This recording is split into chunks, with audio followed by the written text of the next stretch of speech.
The story opens on a freezing winter night, where a busy street lies buried under soft layers of snow, and crowds move through the cold beneath the glow of the city lights. Among all those people, one happy family walks together through the crowd, and their little daughter beams with excitement as she says this has been the best day ever. But their cheerful steps suddenly come to a halt when a tall, mysterious man appears right in front of them, standing in their path like a wall. The little girl tilts her head back and stares up at him with wide, amazed eyes, unable to hide her surprise as she blurts out just how huge he is. Our protagonist, meanwhile, quietly grumbles to himself, annoyed that no matter where he goes, he always seems to be the one forced to dodge around other people. Then, as he looks around at the laughing couples, families, and groups filling the street, it slowly sinks in that he is the only one walking through all of this completely alone. Carrying that bitter feeling with him, the young man keeps moving forward by himself, heading silently toward the entrance of the subway. Just before stepping down, he pauses for a moment, his eyes shifting ahead as something in the distance catches his attention. His gaze sharpens, and his eyes narrow slightly when he notices a lonely figure sitting directly on the cold ground. At that moment, he realizes that maybe he is not the only person on this snowy street who has no one beside him tonight. There, sitting in the snow, is a man dressed like Santa Claus, holding out a sign as he asks passing strangers for help and invites them to make a wish. Seeing him makes the protagonist remember what day it is. Today is Christmas Eve, the very same day his parents died. That painful memory presses down on his chest, and after a quiet pause, he reaches for his wallet, deciding to give the old man a little money. He steps closer to the Santa-looking beggar and offers him the cash, along with a small snack he had been carrying with him. Without making a big scene, the young man gently places both the food and the money down on top of the beggar's sign. But the moment he does, the white-bearded man suddenly grabs his wrist with shocking strength, holding on tightly while thanking him for his kindness. The old man then insists that he has to repay him somehow, and with a serious look, he asks the protagonist to tell him one wish. The young man is completely confused, thinking this strange old guy must have lost his mind. He tells him to let go, but no matter how hard he pulls, the costumed man's grip is far too strong to break. Then the man dressed as Santa reveals that he came here to grant the wish of a truly good person, and in the next instant, he holds the protagonist so firmly that he can barely move at all. Santa Claus desperately pleads for him to say his wish, explaining that only after granting it will he finally be able to return to his village. Growing exhausted by this bizarre situation, the protagonist asks if the old man will finally release him once he says what he wants. Right then, something painful rises from deep inside him, and the young man begins to speak, slowly reaching toward the wish he has buried in his heart. At first, he says he wants to win the lottery, trying to brush the whole thing off, but the old man immediately tells him that this is not his true wish. The young man falls silent and thinks carefully about what he really wants from life. More than money, more than anything else, what he truly longs for is a family that will never leave him behind and will always stay by his side. Then, with a faint smile, he finally admits his real wish. He wants a sweet wife and an adorable little daughter. The bearded man seems to feel the sincerity in those words, and he understands at once that this young man has lived through a deeply lonely life. Because of that, the old man feels as though fate has guided him here, believing he is lucky to have found someone like him, a conjured spirit. His eyes suddenly glow red, and with a solemn voice, he promises to find the young man a pure-hearted wife and a daughter who will respect him. The protagonist freezes in shock as Santa Claus earnestly wishes him a life filled with happiness, warmth, and joy. The instant he finally manages to pull himself free, he bolts away from the old man, shouting that this so-called kind Santa is completely insane. Behind him, the man calls out that he will use every bit of power he has, while claiming that all the other Santas are cheering him on. The scene then shifts, and the protagonist is riding on a train, trying to convince himself that the strange encounter must have been nothing more than a hallucination. Even so, the memory keeps bothering him, and he cannot help wondering why he actually told that stranger his wish in the first place. As his eyes drift toward a family poster inside the train, he quietly admits the truth to himself. He said it because, deep down, he really does want to be happy too.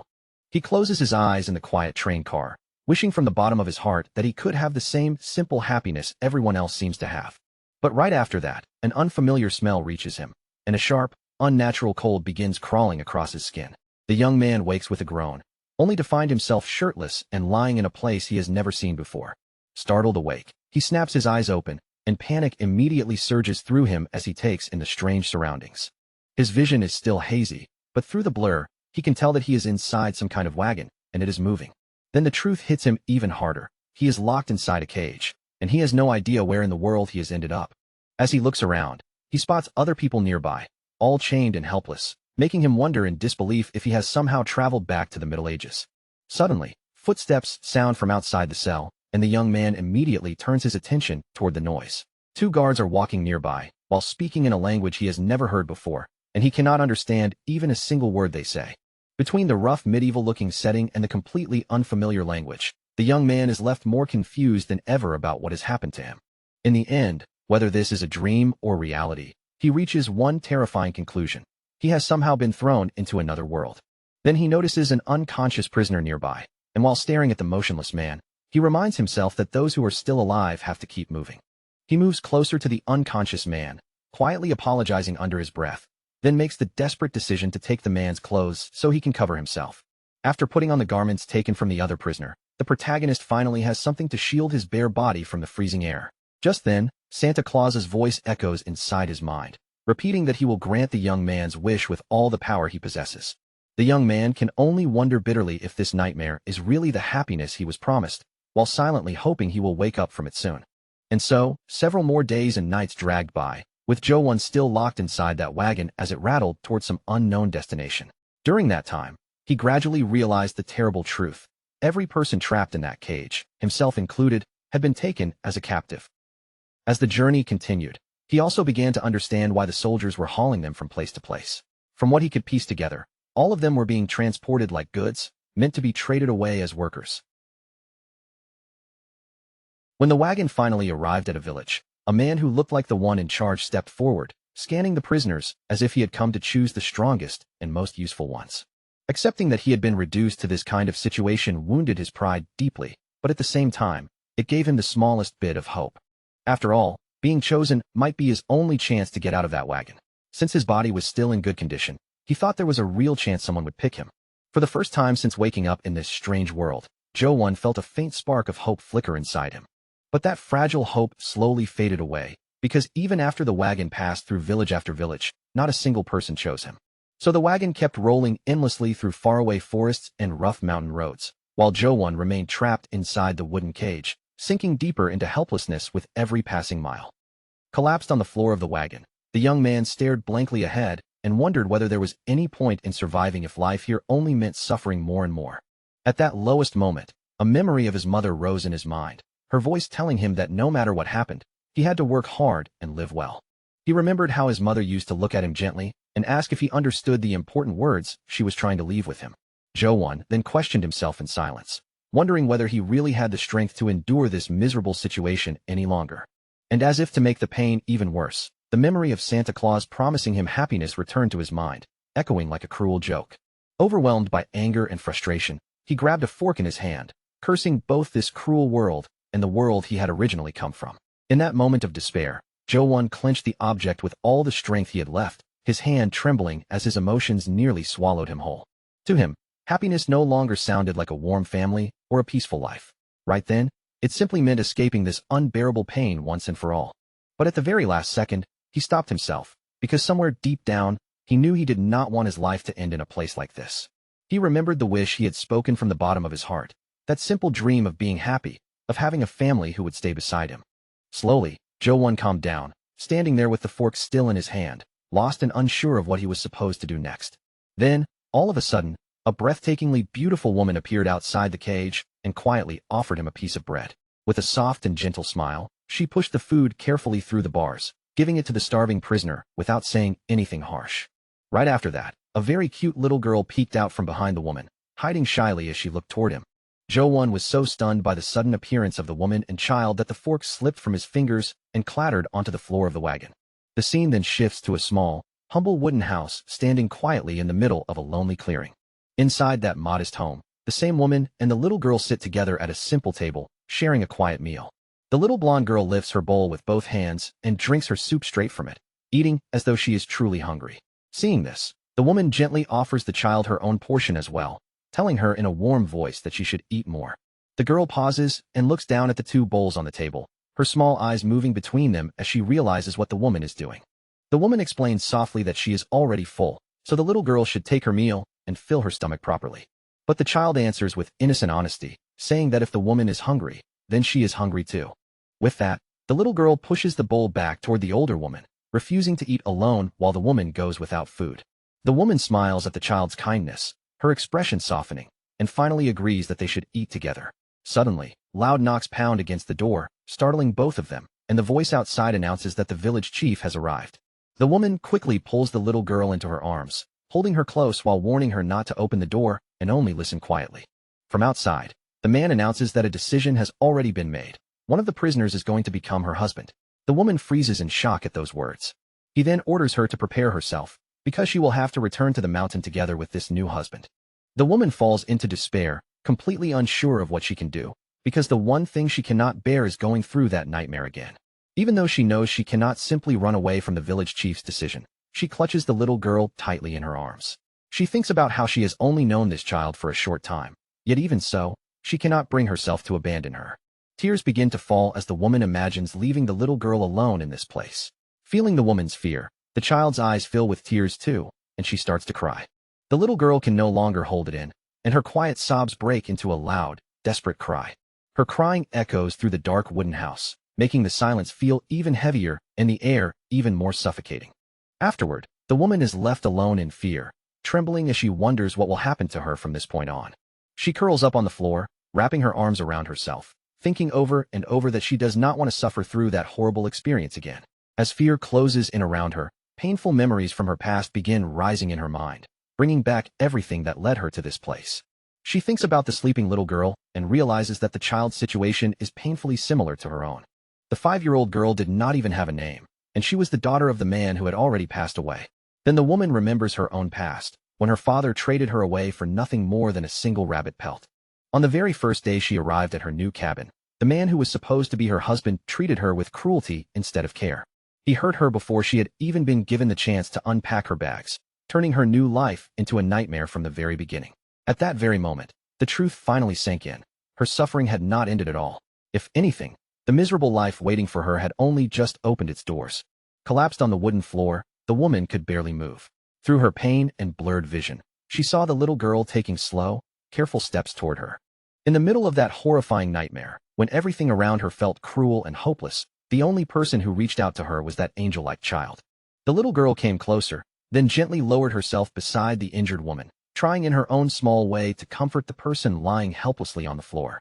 Her tiny hand touched the woman with such softness that it said more than words ever could, carrying nothing but worry, warmth, and innocent affection. From that day forward, the man who had gone into the mountains never stepped through the cabin door again. He simply vanished and never returned home. The villagers later said he had been taken by wolves somewhere in the hunting grounds, and that there was no chance he would ever come back alive.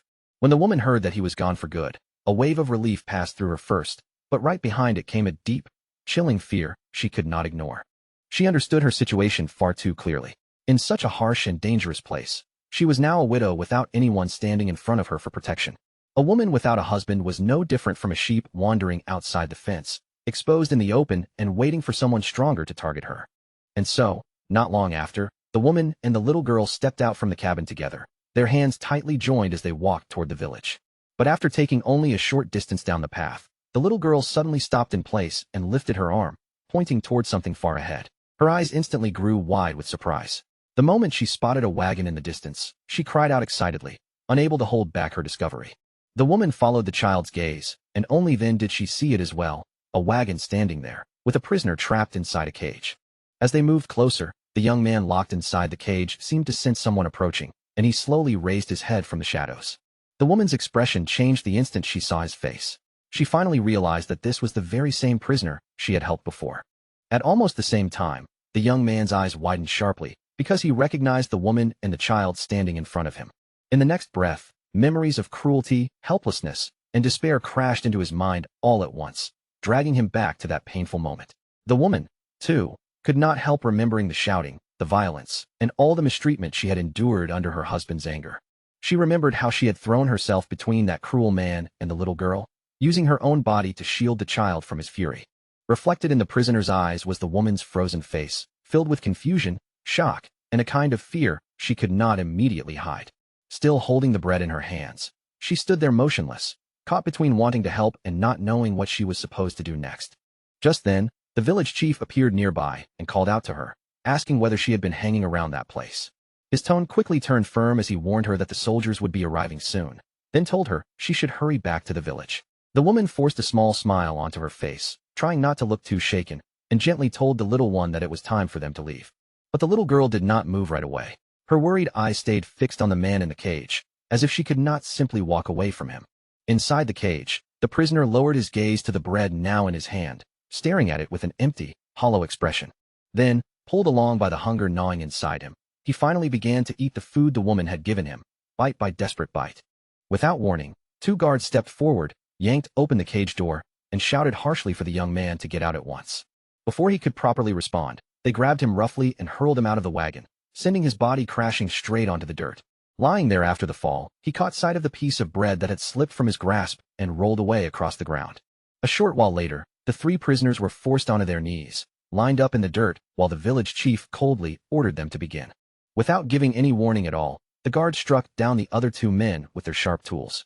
After they fell, one guard casually wiped his bloodied blade clean against a scroll. Then the guards revealed several glowing scrolls, and the young man stared at them in disbelief, wondering what kind of strange magic he was looking at. Watching everything unfold before him, the young man felt his heart sink. He could only question what kind of insane world he had been thrown into. At that moment, one of the soldiers stepped closer to the village chief and quietly whispered that he could smell manna nearby. The village chief immediately turned his head and fixed his gaze on the kneeling prisoner, who remained on the ground without understanding what was happening. The young man slowly lifted his face, his expression lost and confused, unable to grasp why everyone's attention had suddenly shifted toward him. The moment soon shifts back to the woman's cabin, where the quiet inside is broken by the arrival of an older woman coming to visit her. The older woman hands over a bundle of supplies and tells her to take them properly once she returns to the cabin. She then reminds her that the man does not understand their language, and also warns that the young woman will have to repay everything one day. Speaking honestly, the young woman admits that no one in the village ever truly liked her late husband. They only tolerated him because he was useful as a hunter. Even so, she believes this new man might be different, especially since the soldiers had said he was only a commoner. The older woman studies the matter and comments that although he may look rough on the outside, his hands and feet are strangely soft, almost like those of a noble. With a faint smile, the older woman adds that he has never hurt anyone, and if he turns out to be good at hunting, then their lives could become much more comfortable. But the young woman gently answers that comfort is not what she is asking for. She holds the older woman's hands with sincere gratitude in her eyes. Tears begin to gather as she quietly says that all she truly hopes for is that this new husband will not be a violent or aggressive man. What she wants is painfully simple, someone who will leave both her and the little girl in peace, without bringing more fear into their lives.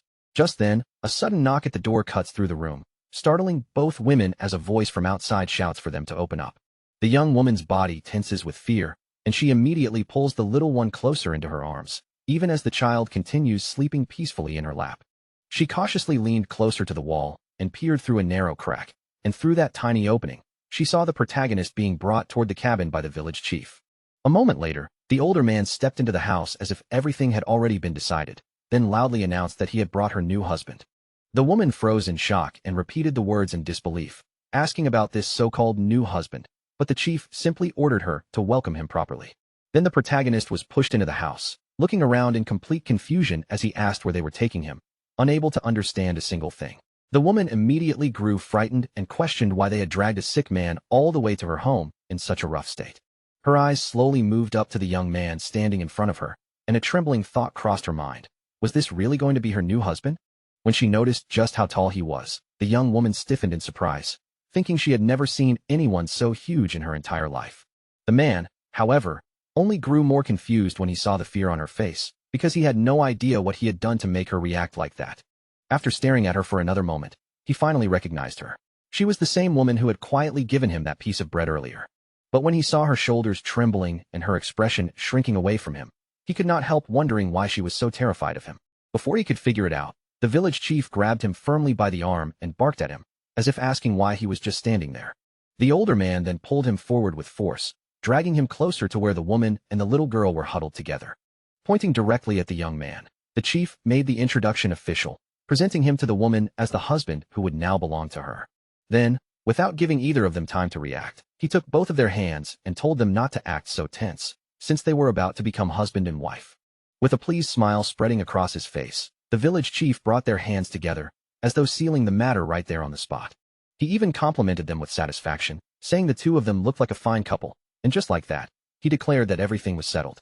The young man still stood there without understanding the language, but little by little, the pieces of the situation began connecting in his mind. That was when he suddenly remembered Santa Claus and the strange promise about giving him a pure wife and a lovely daughter. And now, right in front of him, there was a wife who looked as frightened as a little rabbit, while behind her, the daughter curled close like a tiny, adorable hamster hiding beside her mother. Jo-won could not help wondering whether that Santa Claus had actually been real, and whether his ridiculous wish had somehow been granted after all. But even if his wish really had come true, he still could not understand why receiving it had required him to be thrown into an entirely different world. He silently questioned whether there had truly been no easier way to deliver a gift without forcing him through fear, hunger, and all that brutal hardship. The more he thought about it, the angrier he became, and in his heart, he swore that if he ever met Santa Claus again, he would absolutely make him pay. In his imagination, he saw himself like a raging bear towering over everything, while the woman and the little girl looked like small frightened animals trembling before him. Later, outside the house, the young man found himself standing among the villagers, but every word coming from their mouths meant absolutely nothing to him. The situation was enough to drive him mad, because no matter how hard he listened, he could not understand even a single part of their conversation. The village chief and two other men stood nearby, staring at him while speaking among themselves, almost as if they were discussing what should happen to him next. Then one of the villagers stepped closer and stretched out his hand, making Jo-won pause as he wondered whether this was supposed to be a handshake. Jo-won decided to accept the gesture and reached out in return, but the moment their hands met, he realized the other man's grip was surprisingly powerful.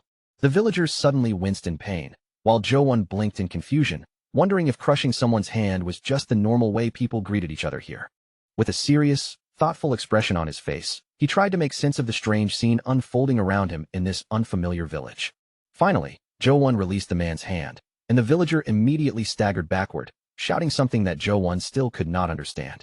While the villager complained loudly about the pain, the village chief burst into laughter at the absurd situation. Nearby, the man dropped to one knee with his hand glowing, and the chief placed a bow and arrow into Jo-won's hands.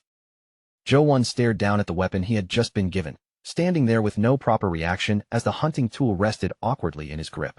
He wondered why they had suddenly handed him a bow, though judging from their expressions, it did not seem like they were asking him to start a fight. The chief then began gesturing wildly with both hands, putting his whole body into the motion as he desperately tried to explain what he wanted. When the older man raised his hands beside his head to imitate rabbit ears, Jo-won finally began to understand the meaning behind the strange performance. At last, it clicked in his mind. The villagers were not challenging him at all. They wanted him to learn how to hunt for the village. The village chief looked genuinely surprised when he realized the newcomer had actually managed to understand his clumsy mime. Smiling with satisfaction, the chief pointed toward the forest, clearly showing Jo-won the direction where the hunt was supposed to begin. Not long after that, a white rabbit appeared in the grass nearby, calmly nibbling on leaves as if it had no idea it had just become the target. The village chief immediately pointed at the rabbit and shouted for Jo-won to shoot, but Jo-won had never used a bow in his life. All he could think of was Olympic archery, and from what he remembered, even trained athletes made it look difficult, let alone a total beginner like him. Even so, Jo-won tightened his grip, pulled the bowstring back with all the strength he had, and focused hard on the small white target ahead. To everyone's surprise, the arrow flew straight and struck the rabbit dead on, leaving the poor creature no time at all to react. The village chief stared in shock at Jo-won's aim, while Jo-won himself stood there wondering how on earth he had just managed to do that. Still unable to believe what had happened, the newly appointed hunter remained frozen in place, silently processing the scene in front of him. Then his eyes shifted, and he noticed his new wife and her daughter returning toward the clearing from a short distance away. A bead of sweat slid down his face as he watched the two of them slowly approach, making the whole situation feel suddenly even more real. And in that moment, Jo-won finally understood that this beautiful woman standing before him truly was his bride. Heat rushes up into his face before he can stop it, and for a moment, he feels completely caught off guard. Deep inside his chest, an unfamiliar warmth slowly begins to rise, strange enough that even he does not know how to react to it. The people around him quickly notice the change in his expression, but none of them can figure out what has suddenly gotten into him. Not long after that awkward moment passes, this brand new family gathers together for their very first meal under the same roof.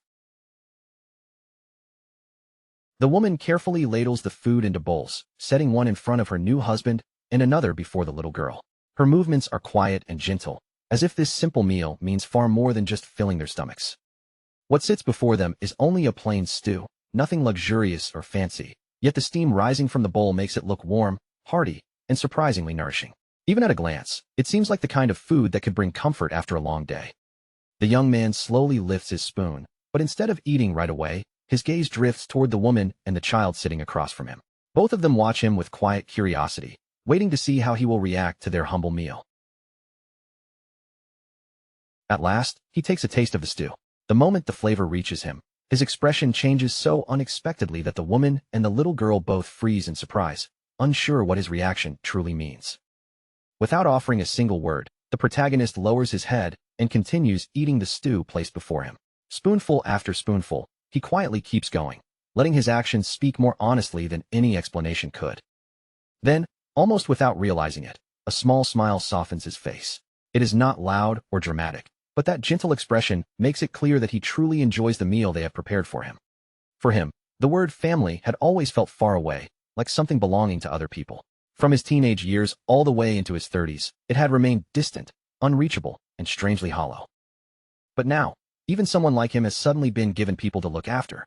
A woman and a child are right here beside him, and for the first time, he has a family he can care for and protect with his own hands. A part of him thinks it would have been better if they had slowly grown into a family in a more natural way. But at this point, the order no longer matters as much as the bond beginning to form between them. He lifts his eyes toward the open sky, quietly thinking that he still wants to settle things with Santa Claus someday. Yet at the same time, deep down, the protagonist sincerely gives thanks for this unexpected gift of a real family. By the next day, everything begins moving at a much faster pace. Before there is even time to fully adjust to this new life, the three of them are already setting out together on a journey. With a heavy sack slung over him, he keeps walking ahead for a while before glancing back over his shoulder. That is when he notices the woman and the child struggling behind him, their steps growing slower and more unsteady. The long forest trail has clearly worn them down. The woman's breathing looks heavy, and the little girl's small legs can barely keep pace as exhaustion settles over both of them. That sight frustrates him more than he expects, because he cannot even ask if they are all right. The language barrier stands between them like a wall, leaving him unable to say the simplest words of concern. Because of that helpless feeling, he makes up his mind on the spot. If he wants to survive here and protect them properly, then he needs to adapt to this unfamiliar world as quickly as possible. At that moment, a memory of his mother rises in his mind. He remembers how she once told him that when he wants to protect someone, he should never hesitate or overthink it. His mother had always said that the instant the desire to protect appears in his heart, that is the very moment he must move. Waiting too long would only leave behind regret. Carrying that memory with him, the young man steadies his resolve and continues forward. His steps become firmer, and the hesitation in his heart slowly gives way to a new determination. Then, all of a sudden, the two behind him come to a stop. The little girl reaches out with trembling hands and clings tightly to the edge of her mother's skirt. Tears gather in the little girl's eyes as her strength finally gives out. She cries from sheer exhaustion, unable to force her small body to take even one more step along the trail. Seeing her break down like that, Jo-won immediately lowers himself to one knee in front of her. In the gentlest way he can, he tries to tell her not to be scared, because he only wants to carry her for a while. But the girl's mother instantly panics when she sees him move closer. Her body stiffens, her face fills with alarm, and she looks terrified of what he might be about to do. Desperate to stop the misunderstanding, she hurriedly says something in her own language. Her voice is urgent, almost pleading, but to him, every word is completely impossible to understand. The frightened little girl begins crying even harder, overwhelmed by the sudden tension around her. Jo-won is startled by how badly they react, and he immediately regrets wearing such a serious expression in the first place. With no other way to explain himself, the protagonist awkwardly apologizes as best he can. Then, instead of only lifting the child, he simply scoops both the woman and the little girl up together in one smooth motion. The woman and the child are left utterly stunned as they are lifted off the ground at the same time. Their eyes widen, and for a moment, neither of them seems able to process what just happened. Still shocked by his strength, the woman and the little girl instinctively cling to him for balance. Their hands tighten against him, surprised that this young man can carry them so easily. Without showing the slightest strain, the protagonist holds them securely in his arms and begins walking again. Step by step, he continues along the path as if carrying two people is no trouble at all. The lady can only stare in silence, completely speechless at what her new husband has just done. His sudden, unexpected kindness leaves her unable to find a single word. Jo-won carefully shifts their weight in his arms, making sure they are held more comfortably for the long road ahead. Even while walking, he pays attention to how they are positioned so they will not feel uneasy. After a while, the little girl slowly looks up at him. In a small, curious voice, she calls him Avari, as if testing the word while studying his face. The young man turns his eyes toward her, clearly confused by what she has just said. The word means nothing to him, and his expression shows that he has no idea how he should respond. Even so, he gives a gentle smile and turns his attention to his new wife. In a soft tone, he asks her to hold on to him tightly so she will not feel unsafe while he carries them. As he keeps moving forward, he realizes something strange. Even with the luggage weighing him down and both of them riding against him, their combined weight hardly feels heavy at all. That thought makes him decide what he must do next. He needs to learn their language, and he needs to master hunting as well, so he can properly feed and support his new family. From this point on, he understands that his life will no longer be quiet or simple. There will be far more work, far more responsibility, and far more things he has to learn than ever before. The woman gazes at him with tears shining in her eyes.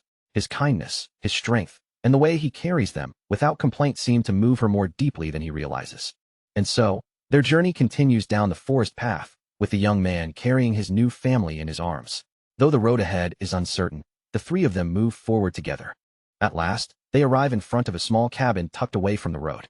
The village chief stops there with them and gives his farewell, leaving the new family at the place that will become their home. After that, the older man turns and walks away, his figure gradually disappearing from sight. Only the new couple and the child remain behind, standing alone before their house. The protagonist looks over the cabin from the outside, taking in its rough wooden walls and quiet, lonely appearance. Just from standing near it, he gets the impression that the place must be terribly cold. A chill seems to crawl over his skin, and his body gives an involuntary shiver. It immediately reminds him of one thing he has always hated from the bottom of his heart, being cold. Even with that uncomfortable thought lingering in his mind, he still steps toward the entrance. Taking a breath, he prepares himself to walk into this small cabin and face his new home. The hunter reaches for the door and opens it slowly, the wood creaking as he pushes it inward. Then he leans in and peers carefully inside the modest wooden house. Inside, the woman is already waiting for him. Her eyes are wet with tears, and her hands are clasped together as if in prayer, making her look both anxious and deeply apologetic. Jo-won is completely confused by the sight of her crying like that. He asks why tears are running down her face, but the lady gives no answer and only remains there in silence. Then, without warning, the woman suddenly turns and rushes deeper into the house.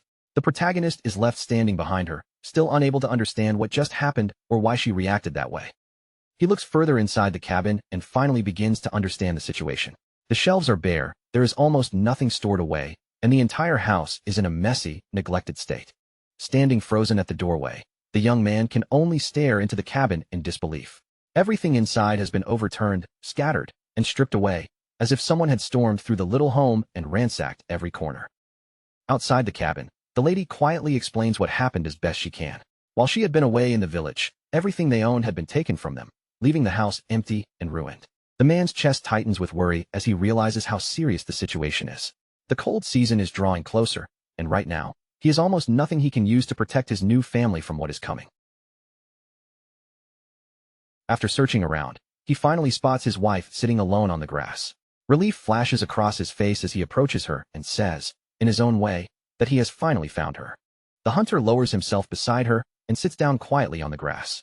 For a brief moment, neither of them says anything, and the silence between them feels heavy but strangely gentle. Then, with a careful and gentle motion, he reaches out and pats the woman on the head. She lifts her eyes toward him in surprise, her expression wavering as if that small touch has moved her more than she expected. His hand is not rough or forceful at all. The touch is soft, warm, and comforting, silently telling her that he is worried about her and that her pain matters to him. The young man softly tells her not to worry, even though his words do not fully reach her. The young woman looks at him with uncertain eyes, wondering if that gentle expression is what he is trying to say. With a heavy feeling weighing down her heart, she quietly thinks about the reality in front of her. This man, still almost a stranger to her, is now the person she must live with from this day onward. Fear creeps in as she thinks about how impossible their situation feels. They cannot properly speak to each other, and he barely knows how to hunt well enough to survive in this harsh land. The lady cannot help questioning whether the three of them can really make it together. In a place this cold, poor, and unforgiving, even surviving from one day to the next feels uncertain. Just then, a confident smile slowly spreads across the protagonist's face. He looks straight at her with steady eyes, as if he has already made up his mind and refuses to back down. With complete certainty in his voice and expression, he promises that he will protect her from anything that tries to hurt her. Even if the words are simple, his resolve is impossible to miss. Even with all the fear and doubt still tangled inside her, the woman's heart begins to feel a little lighter. She looks at him quietly, as if his confidence has given her something small to hold on to. Surrounded by despair, and with their home left in ruins, she cannot understand why his words affect her so deeply. Yet somehow, just hearing him say it makes her feel relieved. The young man then thinks back on the life he has lived until now. Ever since his parents passed away, he has been alone, carrying everything on his own without anyone truly beside him. Even through hardship after hardship, he had still managed to survive. No matter how lonely things became, he kept moving forward and found a way to continue living. And now that he has finally been given a family, there is no reason for him to give up. If he endured everything alone before, then surely he can endure even more for their sake now. He silently makes a firm promise to himself and to them. No matter what happens from here on out, he will find a way to support this family and keep them alive. His words reach the woman's heart, and she can no longer hold everything back. Tears begin to fall softly from her eyes as her emotions finally spill over. Seeing her break down, the young man gently pulls her into his arms. He holds her close, trying to comfort her in the only way he can during such an overwhelming moment. When the little girl sees the two of them like that, she immediately runs toward them in alarm. Her small voice cries out in her own language as she hurries across the grass. The girl throws her arms tightly around her mother, clinging to her with all her strength. Through her tears, she begs the man not to hurt Riji, her frightened voice filled with worry. And so, the new family remains there together, caught in a confusing but deeply emotional embrace. The mother and daughter stay within the protector's arms, wrapped in both fear and fragile comfort. The young man quietly reflects on the strange situation unfolding around him. In his arms is a woman crying with all the pain she has been holding back. Right beside them, there is also a child crying because she cannot understand what is happening. The confusion, fear, and misunderstanding all pile together in one messy moment. Countless questions rush through his mind all at once. But no matter how badly he wants answers, the language barrier gives him no way to ask or understand the truth. Even so, he makes another promise deep in his heart. He will make her the happiest person he possibly can, and he will do everything in his power to never make her cry again. Jo-won swears to himself that he will become a good husband and a good father. He wants to protect them so well that neither Riji nor the little girl will ever regret becoming his family.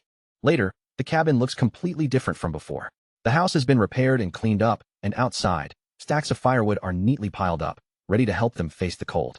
Inside, the protagonist sits on the floor and quietly thinks about where things stand between them. After everything that happened, it feels like their relationship has returned to the very beginning. In some ways, he feels like a stranger to them all over again. But strangely enough, that does not feel entirely bad to him, because starting over also means they can build things properly this time. Then, an idea suddenly comes to the hunter. If he wants to close the distance between them, he needs to begin with something simple, something even people without a shared language can understand. He raises a hand and gestures to catch the attention of the woman and the child. When they both look at him with curious eyes, he points directly at himself. The young man clearly says his own name out loud for them to hear. He repeats it with enough care that they can understand this is what they should call him. He thinks that if they're going to live together from now on, then at the very least, they need to know each other's names. Without that, they cannot even take the first real step as a family. The woman and the child stare at him in surprise, taken aback by his sudden attempt to communicate. Their new family member's attitude feels unfamiliar, but not unpleasant. Then the protagonist extends his hand toward the lady and gently asks for her name as well. His expression remains patient, showing that he is willing to wait until she understands. After a brief hesitation, the woman answers softly that her name is Riji. The young man listens closely, focusing on every sound so he will not miss it. She repeats the name again, this time more clearly and with a little more confidence. At that moment, the protagonist finally understands that this is the name of the woman beside him. A warm smile appears on his face, and he tells her that Riji is a very beautiful name. Then his gaze shifts toward the little girl, and he points to her next. Jo-won turns his full attention to the child and gently asks what her name is. His tone is soft, trying not to frighten her as he waits for an answer. The little girl looks toward her mother instead of answering, and the air suddenly grows heavy. Seeing the sadness in the child's eyes, the young man slowly realizes the painful truth. She still does not have a name of her own. The protagonist falls silent for a moment, unsure what he should do. He looks at the little girl carefully, thinking about how he can give her something meaningful. Then, with a tender gesture and a softened expression, he makes his decision. If she does not have a name yet, then he will give her one himself. He calls her Dorothy, remembering the young girl from The Wizard of Oz. The name comes to him naturally, carrying the feeling of a child setting out into a wide and unfamiliar world. The young man explains that Dorothy was like a girl who went on adventures, and met many friends along the way. To him, that name carries the hope that this child will also find warmth around her. He continues, saying that in the end, she finds her own happiness and grows into a lovely child. It is more than just a name. It is a quiet wish for the future he wants her to have. The little girl softly repeats her new name, testing the sound of Dorothy with innocent curiosity. Jo-won smiles and promises that he will bring her many friends, plenty of love, and a happier life. With that, the little one now named Dorothy breaks into a radiant smile. Her face lights up with pure happiness, as if receiving a name has given her a small but precious place in this new family. Outside the house, the newly married man rolled up his sleeves and set himself to work, raising an axe and bringing it down again and again as he began chopping firewood. From a hidden spot nearby, Riji quietly watched him move, her eyes fixed on his back as she thought to herself that this man was truly strange in every possible way. She found herself comparing him to the man who had died before, realizing that although Jo-won was larger and more imposing, the way he treated her was unexpectedly gentle and full of kindness. The more she watched him, the more Riji understood that he was nothing like the people she had known before, and that difference made him stand out even more clearly in her heart.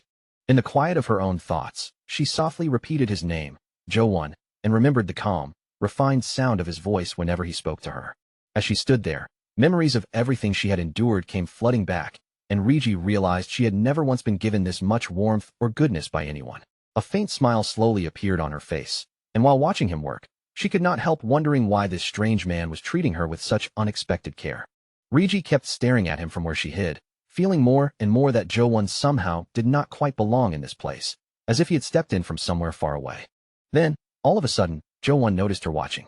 His face brightened with a smile, and he lifted his hand, waving toward her while calling out her name to catch her attention. Riji froze in surprise, and as Jo-won looked straight at her, she suddenly noticed the deep black color of his eyes and the dark shade of his hair. At that moment, a certain rumor came back to her mind, the story of a distant country trapped in war, a country that had supposedly succeeded in summoning a hero.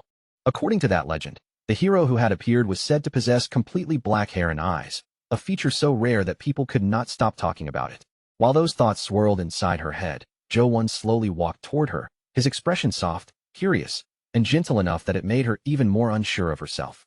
Riji quietly admitted that he did resemble the description from the rumor, at least a little, but she still found it hard to believe something that unbelievable could be true.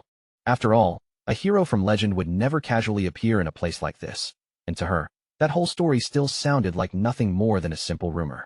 Soon, the two of them ended up standing directly in front of each other, both completely still, with an awkward silence stretching between them like neither knew what to do next.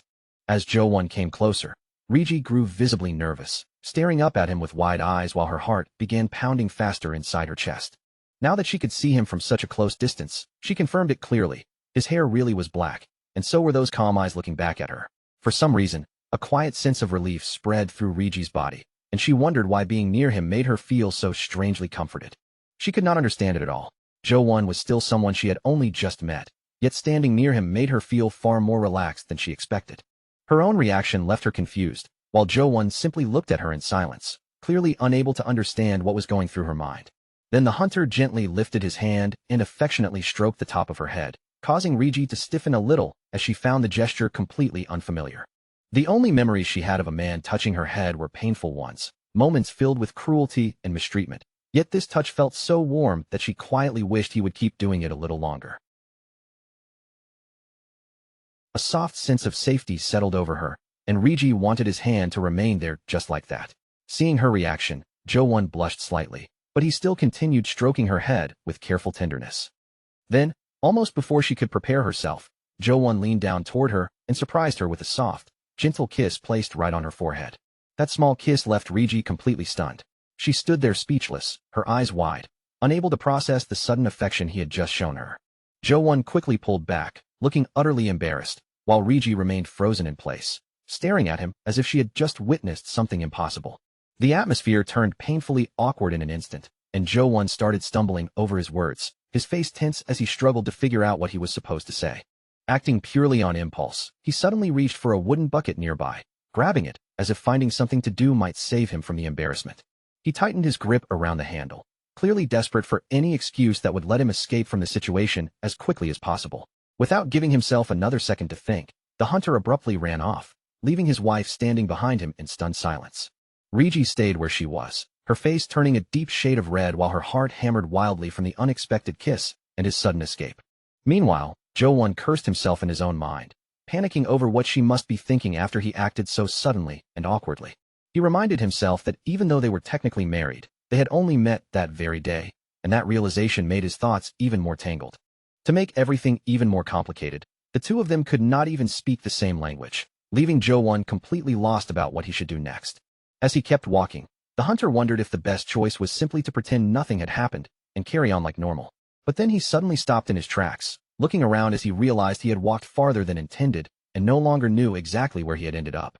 After a moment, Jo-won decided he might as well fetch some water while he was already out here, then return home as fast as he could. Just then, a strange presence brushed against his senses, and Jo-won immediately went alert, his body tensing as he prepared for danger. From within the shadows ahead, a massive wolf stepped into view, its huge body emerging slowly while its red eyes glowed fiercely in the darkness. The creature curled its lips back, exposing rows of sharp teeth, and let out a low, threatening growl as if it could attack at any moment. Even though cold sweat began forming on Jo-won's skin, he stood his ground before the beast, refusing to show even the smallest trace of fear.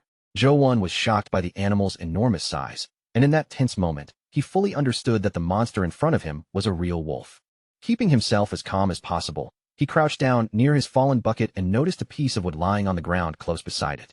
Without wasting a second, Jo-won snatched up the piece of wood, gripping it like a makeshift club as he prepared to defend himself against the wolf.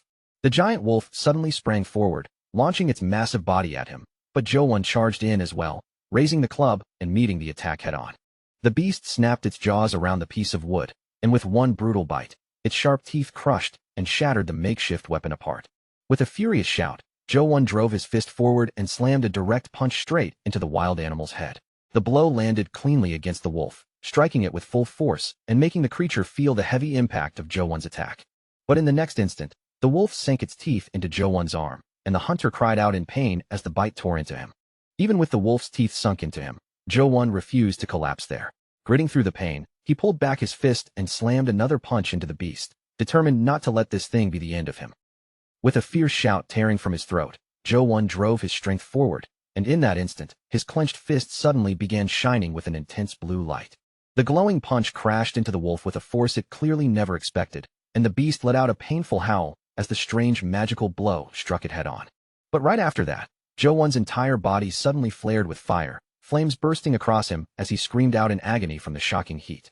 His eye widened in pure disbelief, and for a moment, Jo-won could only stare in panic, completely unable to understand what was happening to his own body. Then the wolf's mouth began catching fire as well, flames licking around its jaws, and Jo-won was left stunned by the bizarre sight unfolding right in front of him. Jo-won lowered his gaze to his own arm, watching the flames wrap around it, and his face filled with complete disbelief as he tried to make sense of it. Before he could think too deeply, Jo-won climbed onto the wolf's back and started hammering its head with his burning fist, using the flames as his only weapon. He kept swinging again and again, putting every bit of strength he had into each blow as he struck the wild animal without giving it a chance to recover. Each flaming punch landed directly on the wolf, the impacts bursting against its head while the beast struggled helplessly, unable to defend itself from the sudden assault. At last, the massive wolf collapsed onto the ground and stopped moving, while Jo-won stood over it, breathing heavily and trembling from exhaustion. Lying back on the grass, Jo-won stared upward and tried to understand what had just happened, unable to forget the sight of his own arm engulfed in flames. But when he checked his arm and looked over his clothes, he found no burns at all, not even the slightest trace that the fire had harmed him. He placed a hand over his face, still shaken, and began wondering if he had somehow used real magic without even realizing it. Then he thought back to the guards from before, and a new realization hit him. Maybe when he came to this world, he had gained powers of his own. After all, in stories about people being sent to another world, gaining some kind of special power was practically something that always happened. Still lying there in the grass, Jo-won covered his face as his thoughts raced, and if that really was the case, then maybe he could do even more. He suddenly raised one hand toward the air and shouted excitedly for a fireball to appear, but after all that dramatic effort, absolutely nothing happened. Jo-won pushed himself back to his feet and kept trying to call out the magic, but no matter how hard he focused, his attempts led nowhere. He tried other spells too, shouting things like Firestorm and Firewall, hoping one of them would work, but every attempt failed just as completely as the first. One after another, he called out different incantations, raising his hand with more and more frustration, yet the result never changed at all. Eventually, Jo-won's excitement faded into a dull, bored expression as he realized that magic was not something he could use just by wanting it badly enough. Even so, he knew the flames had not been an illusion, especially because the wounds on his body seemed to have healed slightly afterward. A hopeful thought began to grow in his mind. Maybe with this power, he could give his new family a happier life, one filled with warm meals and better days. Jo-won also thought about the village, a place with no doctors, and imagined how useful it would be if he could learn to use magic to heal people. For now, he decided there was no point panicking. He would think calmly, because if that power had appeared once, then surely it might appear again someday.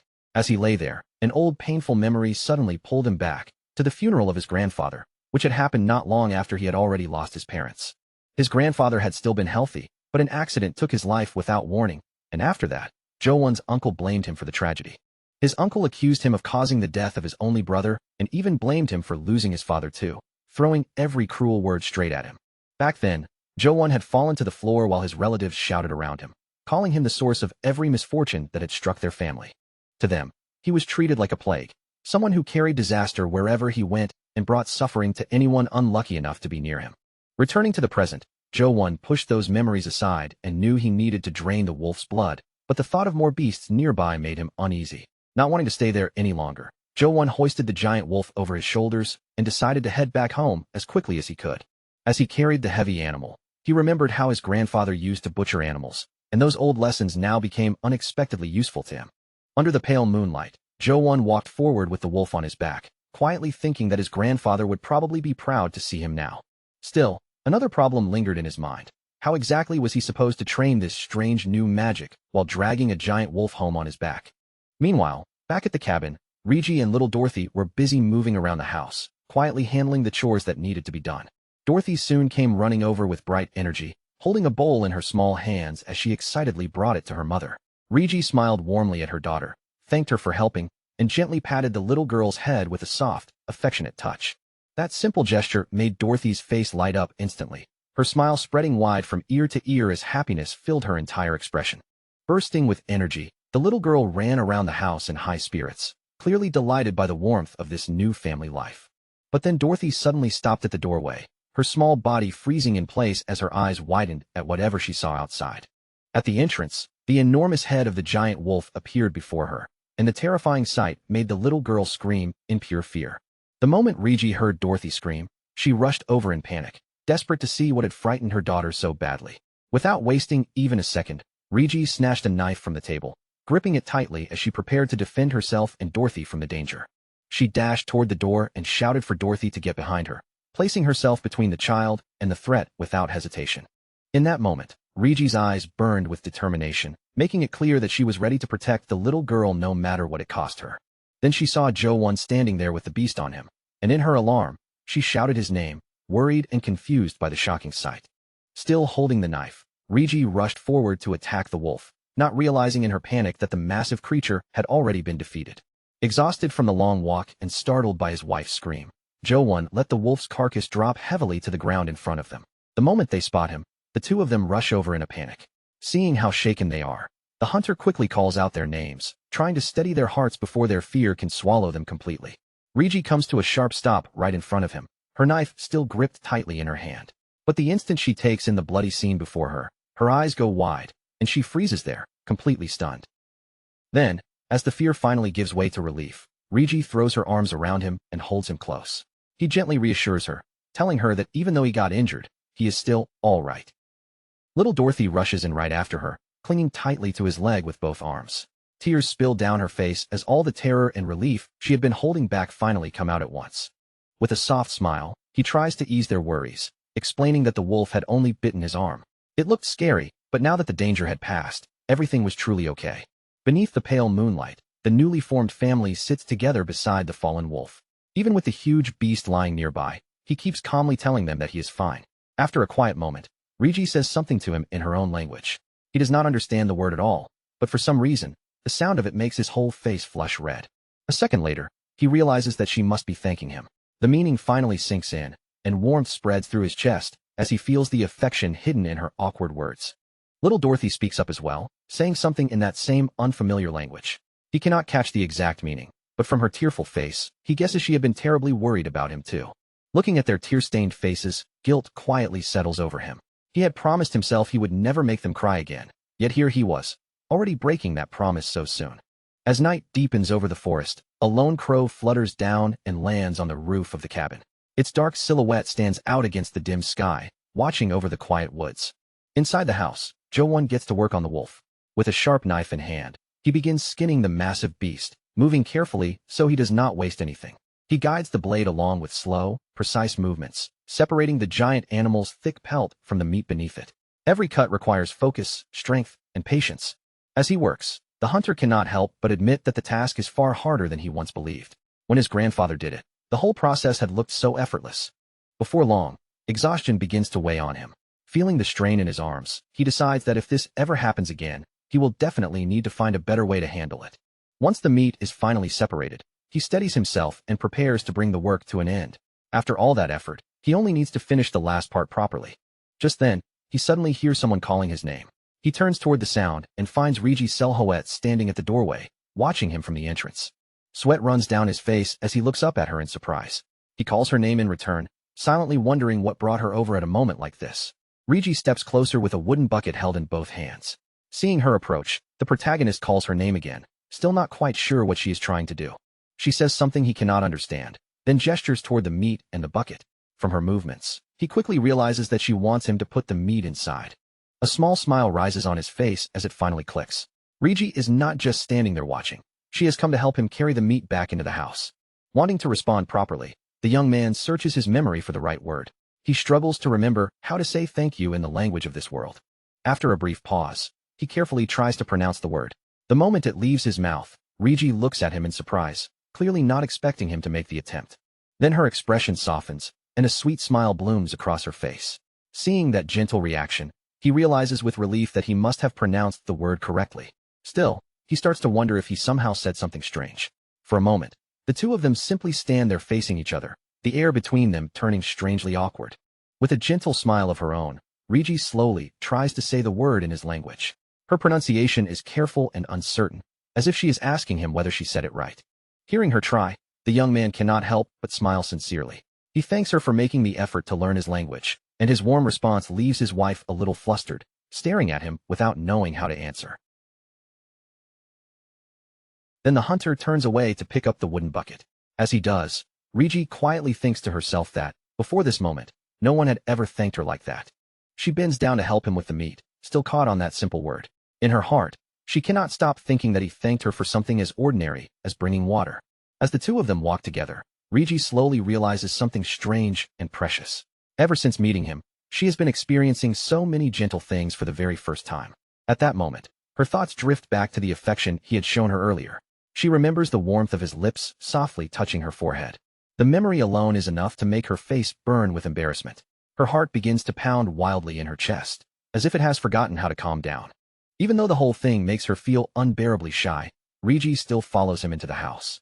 Her embarrassment is strong, but her curiosity pulls her forward even more. As she walks behind him, she cannot stop wondering whether he has done this with other women before. And if he has, did they feel the same strange warmth she did? The more she thinks about it, the more her chest starts to ache. The mix of jealousy, confusion, and embarrassment becomes so overwhelming that she almost feels like crying. Inside the cabin, the man sets the things down on the table. But the moment Rigi suddenly steps in after him, he jolts slightly, startled by her unexpected entrance. He quickly steps back to make space for her as she moves closer to the meat. To him, her sudden approach feels a little strange, and he watches her with puzzled eyes. Rigi looks at the work before her and quietly thinks that chores like this should naturally fall to her. Yet the hunter behaves as if handling it himself is his responsibility. Before either of them fully realizes it, they end up holding the meat together. The young man looks directly at her, and an unexpected, tense stillness settles between them. Rigi moves a little closer to him, her nerves tightening with every small step. Her mind races as she wonders what she is supposed to do in a situation like this. Then the protagonist leans toward her, closing the distance between them. With him suddenly so near, Rigi becomes even more anxious, her whole body stiffening from the closeness.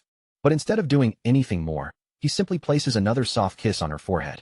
Rigi is left completely stunned, her face turning bright red, and she quickly steps back in embarrassment while inwardly cursing herself for closing her eyes. Panicking, Rigi grabs at her own hair in frustration. Her thoughts spiral wildly as she fears that her husband might have believed she was asking for a kiss on the lips. With her face still burning red, she makes up her mind. This time, she will keep her eyes open no matter what, so her husband will not misunderstand her again. But then, completely unexpectedly, the hunter steps closer to her. Before she can prepare herself, he gives her a passionate kiss directly on the lips.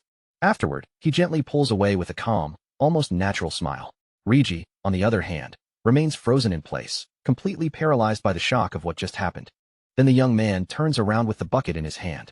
That is when he suddenly notices a tiny figure nearby. Little Dorothy has been secretly watching them. Little Dorothy had seen everything while spying from the side. The moment Rigi realizes her daughter witnessed the whole scene, pure despair crashes over her. Mortified beyond words, Rigi bolts away like a storm, leaving the protagonist standing there in total confusion. Later, the little family walks calmly through the sunlit forest, with Rigi moving ahead of them. The man follows close behind, carrying the wooden bucket as he walks. Beside him, little Dorothy hurries along, trying her best to keep up with his much longer strides. At that moment, the hunter glances down and notices something small beside him. The child is stretching both of her tiny hands upward, trying with all her might to reach the large container he is carrying. Not quite understanding what she wants, the young man pauses in place and looks at her carefully. After watching her for a moment, he finally realizes that she simply wanted him to call her by her name too. The instant he does, the little girl's face lights up with a bright, radiant smile. She happily grips the edge of the object, looking as if she feels useful, needed, and deeply loved by her new father. The scene shifts back inside the cabin, where Rigi is kneeling near the giant wolf pelts spread across the wooden floor. Her fingers gently brush over the large hide, carefully petting the thick fur. Sitting just behind her, the protagonist quietly watches what she is doing. He tilts his head a little, wondering why she would choose to dry such a huge pelt indoors instead of outside. Then, all at once, realization strikes him. It is as if a light suddenly switches on in his mind, and he finally understands the real reason behind Rigi's careful actions. He understands that this thick, soft wolf pelt must be something extremely valuable to his new wife, almost like a precious treasure.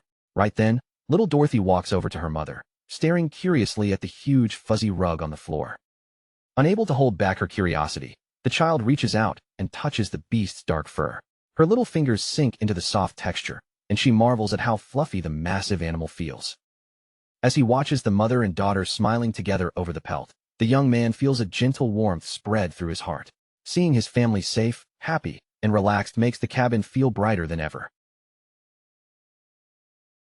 The view then moves outside to the small wooden cabin standing quietly among the trees, tucked deep in the mountain forest, as if protected by the surrounding greenery. Inside, Rigi works with patient hands, carefully rubbing salt into 2 tender pieces of meat. Her movements are steady and practiced, making sure the meat is properly prepared. Watching her from the side, the young man begins to understand how meat is cured in this world, and he quietly decides to learn the process. Meanwhile, Rigi's face carries a pleased smile, clearly happy that she managed to save such useful fat. Seeing all of this, the hunter reflects on just how much he still has to learn. This different world is full of things he does not understand yet, even in the simplest parts of daily life. His eyes drift back toward the wolf pelt lying nearby. Looking at it, he starts wishing he could quickly understand how valuable goods and trades worked in this place. With that thought in mind, the man stretches his body and lets out the stiffness from resting. He decides he has recovered enough and that it is time to get back to work.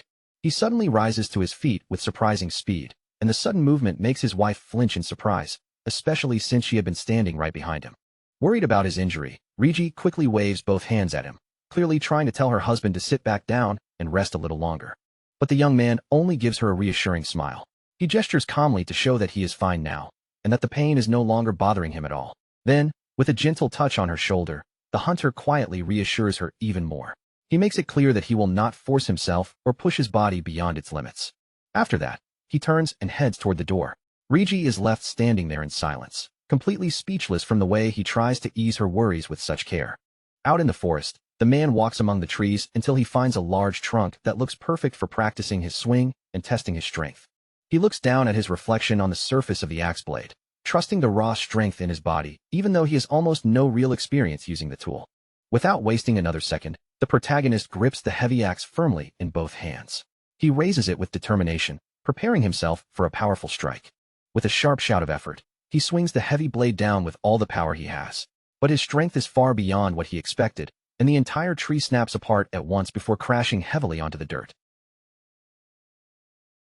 Terrified by the sudden destruction, the young man crouches down and shields his head with both arms. He stares in shock, completely unable to understand what just happened. Sometime later, the husband pushes open the cabin door and steps back inside. In his arms, he carries a basket packed full of freshly chopped firewood. When the mother and daughter see the huge amount of wood he brought back, their eyes widen in disbelief. They are both completely stunned by the hunter's speed and incredible strength. The husband enters the cabin with the giant wooden basket in his arms, and Rigi immediately rushes toward him in worry, hurrying over as if to welcome him and check on him at the same time. Feeling the fatigue finally catch up with him, the protagonist suddenly drops down and sits on the floor. His wife looks at him in confusion, startled by the unexpected action. Rigi quickly takes hold of his hands, anxiously checking whether he has hurt himself somewhere.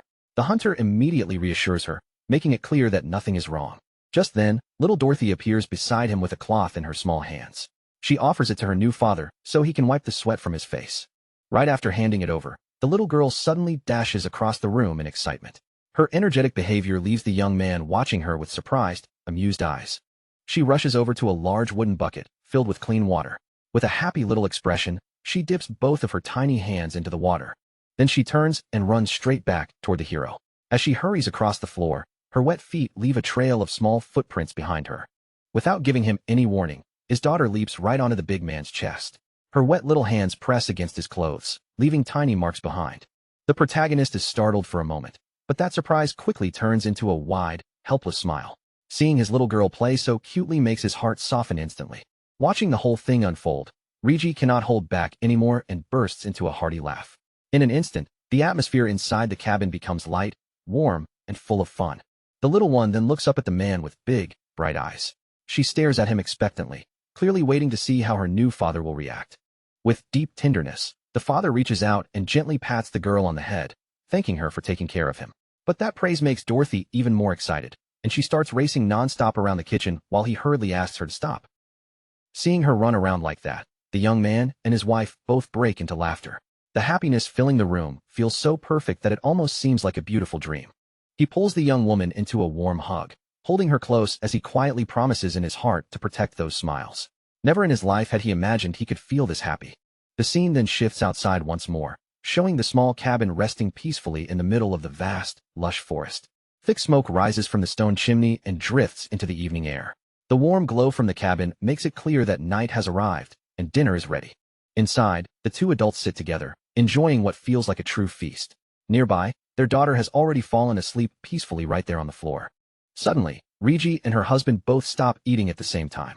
A small noise comes from beneath the dining table, making them glance down in surprise. There, adorable Dorothy has completely dozed off in the middle of the wonderful meal. She sleeps soundly while hugging her own spoon like it is something precious. Faced with such an adorable sight, the couple cannot help bursting into laughter together. For a little while, they simply enjoy the quiet warmth of that peaceful moment. Very carefully, the hero bends down toward the sleeping child. Moving as gently as possible, he lifts little Dorothy into his arms without waking her. Then he slowly stands with the sleeping girl held securely against him. From nearby, his wife watches the two of them with a soft, affectionate gaze. Carrying the little one carefully in his arms, the big man walks closer to the fireplace. He brings her near the gentle heat, wanting the fire to warm her small body. After that, the new father carefully lowers the little girl onto the bed, moving with such tenderness that it feels as if he is afraid even the mattress might disturb her sleep. As the night deepens, the quiet forest sinks further into darkness, and only the small pantry outside remains faintly lit beneath the still, lonely glow. Meanwhile, the young wife stands by the hot pan, boiling a cloth in the water so she can properly wipe down and clean the household things. But just as she focuses on her work, her husband suddenly appears behind her, stepping into the kitchen so quietly that she never hears him coming. Without giving her any warning, the hunter reaches out and gently wraps his hand around the girl's wrist, quietly stopping her from doing any more chores. Startled by the sudden touch, the wife turns her head at once, her eyes widening as she looks up at him, completely unsure of what he is trying to do. The young man's face turns faintly red as he gazes down at her with a deep, softened look. For a moment, the two of them stand incredibly close, surrounded only by the dim warmth of the room's weak light. After gathering every bit of courage she has, the young lady slowly lifts her hand and presses the clean cloth against his neck, carefully wiping away the sweat from the big man's skin. Her movements are light and careful, almost shy, yet every small motion shows just how much affection she is trying to pour into caring for him. Inside her heart, the young woman fights back her embarrassment, reminding herself that looking after one's partner is simply what a good wife is supposed to do. Carried by that gentle thought, she quietly lifts the edge of her husband's shirt and begins drying the sweat from his firm, well-defined abdomen. The protagonist does nothing to stop her. He simply watches this unexpected side of his partner in silence, letting himself be cared for by her soft hands. Soon, a calm and sweet smile spreads across the hunter's face, making it obvious that he is enjoying this tender little moment far more than he expected. But then reality suddenly catches up to the lady. The moment she realizes exactly what she has just done, she panics and starts waving her hands in front of her face, mortified by her own boldness. Seeing how flustered and adorable she looks, the hero gently takes both of her hands in his, holding them with quiet affection to calm her trembling nerves. At that moment, he leans his face a little closer to hers, still holding her hands tenderly, as if trying to reassure her without saying much at all. The young woman's heart instantly begins pounding like crazy, and with him so close, she becomes so nervous that she can barely keep herself still. Then the young man finally breaks the silence, speaking in a soft and gentle voice as he suggests that the two of them should go to sleep soon. And so, the newly married couple leaves together, walking hand in hand toward a small room outside where a faint light waits for them. Once inside, the two lie down on the wooden floor across from each other, with a small lamp placed between them, its glow quietly filling the narrow space. Then the hero slowly leans over the lady, and she instinctively gulps, feeling the air between them grow warmer and heavier with every passing second. She stares up at him with wide, anxious eyes, a trace of fear flickering across her face as she wonders what might happen next. The wife takes a deep breath, trying her best to loosen the tension in her body as she silently waits for her partner's gentle touch. He then kisses her with incredible sweetness, and in that quiet moment, he cannot help thinking about how unbelievably soft the girl's lips feel. Afterward, the big man looks toward the sleeping little girl nearby, silently wishing that this new family of his could stay by his side for a very, very long time. Deep in his heart, the man quietly pleads with the old man, hoping that these two precious people can remain happy until the very last breath of his life. Meanwhile, Rigi begins remembering that the nobles of this world live inside grand castles, surrounded by many rooms and plenty of private space. But for common people, life is nothing like that. Families have no choice but to sleep together in one cramped area, pressed close inside the same small home. Because of that, children often learn far too quickly what husbands and wives do together once night falls and the house grows quiet. At that moment, a terrible memory surges back into her mind, and along with it comes the frightening voice of her late father echoing from the past. Back then, the little girl would hide beneath the covers, shaking in silence while she listened to her mother's sorrowful crying until dawn finally came. The young woman remembers living with that constant fear in her chest, terrified that the same dark and painful future would one day become her own. But the warm crackle of the fireplace gently pulls the girl back from those memories, and before she knows it, morning has already arrived. Rigi opens her eyes in bed, confused for a moment, because she clearly remembers falling asleep on the cold wooden floor the night before. Then she realizes that her husband had offered his own arm as a pillow for her, and that small, thoughtful act leaves her deeply touched. A quiet breath of relief escapes the young woman, and she finally understands that nights between a husband and wife do not have to be frightening after all. Pressed against the hero's broad chest, she thinks about how completely her world has changed since meeting him, and how much warmer life feels now. With a peaceful smile on her face, the young wife nestles even closer into the strong man's warmth, letting herself relax inside that comforting embrace. A short while later, the hunter slowly wakes from his sleep and notices how affectionately his new wife has curled up against him. Only then does he realize that both the woman and the little girl are resting on his arms, using him like the safest pillow in the world. Rigi's heart starts beating so wildly that it feels as if it might leap straight out of her mouth at any second. A warm feeling spreads through her chest, and from the bottom of her heart, the young woman wishes this gentle morning could last forever. The big man simply watches them in silence for a while, quietly savoring the peaceful beauty of that morning. Then, with great care, the protagonist rises and covers his little daughter with a thick, warm blanket. After that, he gently strokes the child's blonde hair, and the little girl lets out a sleepy mumble without waking up. Later, Rigi walks over toward the fireplace, planning to pick up the empty metal bucket sitting nearby. But before her fingers can reach it, the young man's large hand closes around the handle first, easily taking hold of the heavy container. Rigi is startled and takes a small step back, while her husband looks at her with the same gentle smile, as if telling her not to worry. Full of energy, the hunter fills the large bucket himself, clean water splashing around as the container quickly grows heavy in his hands. With a calm expression, he then says a few words in the native language of this unfamiliar world, speaking as naturally as if the meaning should be obvious. His wife, however, is completely lost.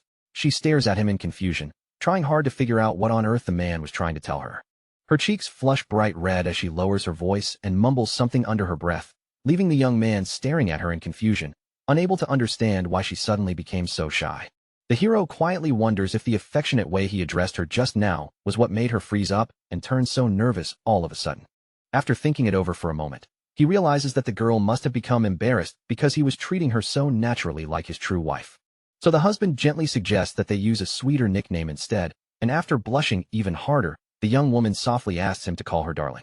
The hunter obediently calls his wife darling, and the instant that tender word reaches her ears, her entire face burns red with unbearable embarrassment. Unable to face him directly, the lady quickly turns her back to hide her expression, but the redness spreading down her neck gives away just how nervous she really is. Seeing that adorable reaction, he cannot help finding her even cuter, and a playful thought rises in his mind as he decides to tease her just a little more. Then the young man gently places his hand against his partner's back and softly asks her to turn around and look into his eyes again. Just then, little Dorothy suddenly wakes up, rubbing her sleepy eyes while letting out a long yawn. Before she is even fully awake, her mind drifts toward the image of a giant piece of meat floating right in front of her.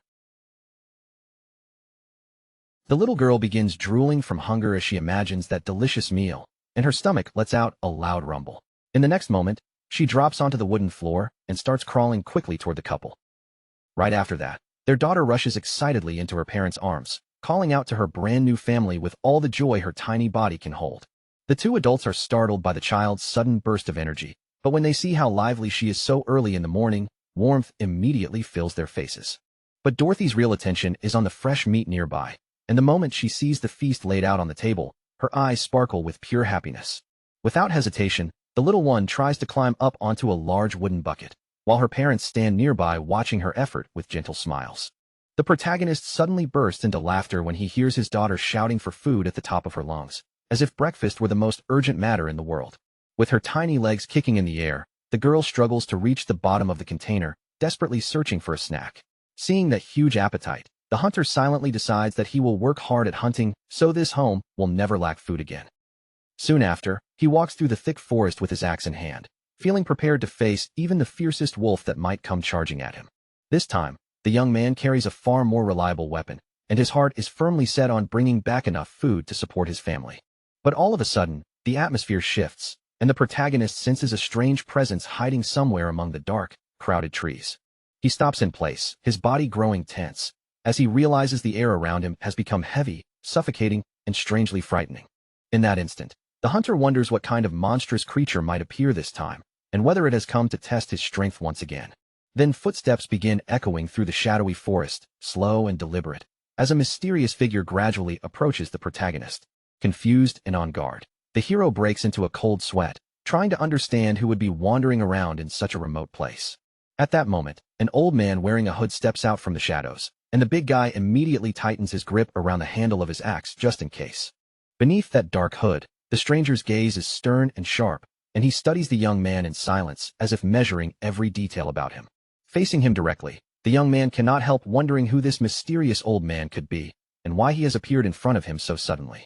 The moment then shifts back into the past, revealing bloodstained as he discovered the scattered rocks in that very same forest.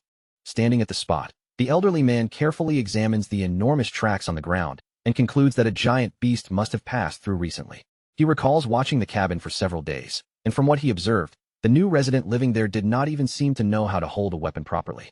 Because of that, the old man steps onto a rock with disbelief, finding it absurd that such an ignorant rookie could have taken down a monster.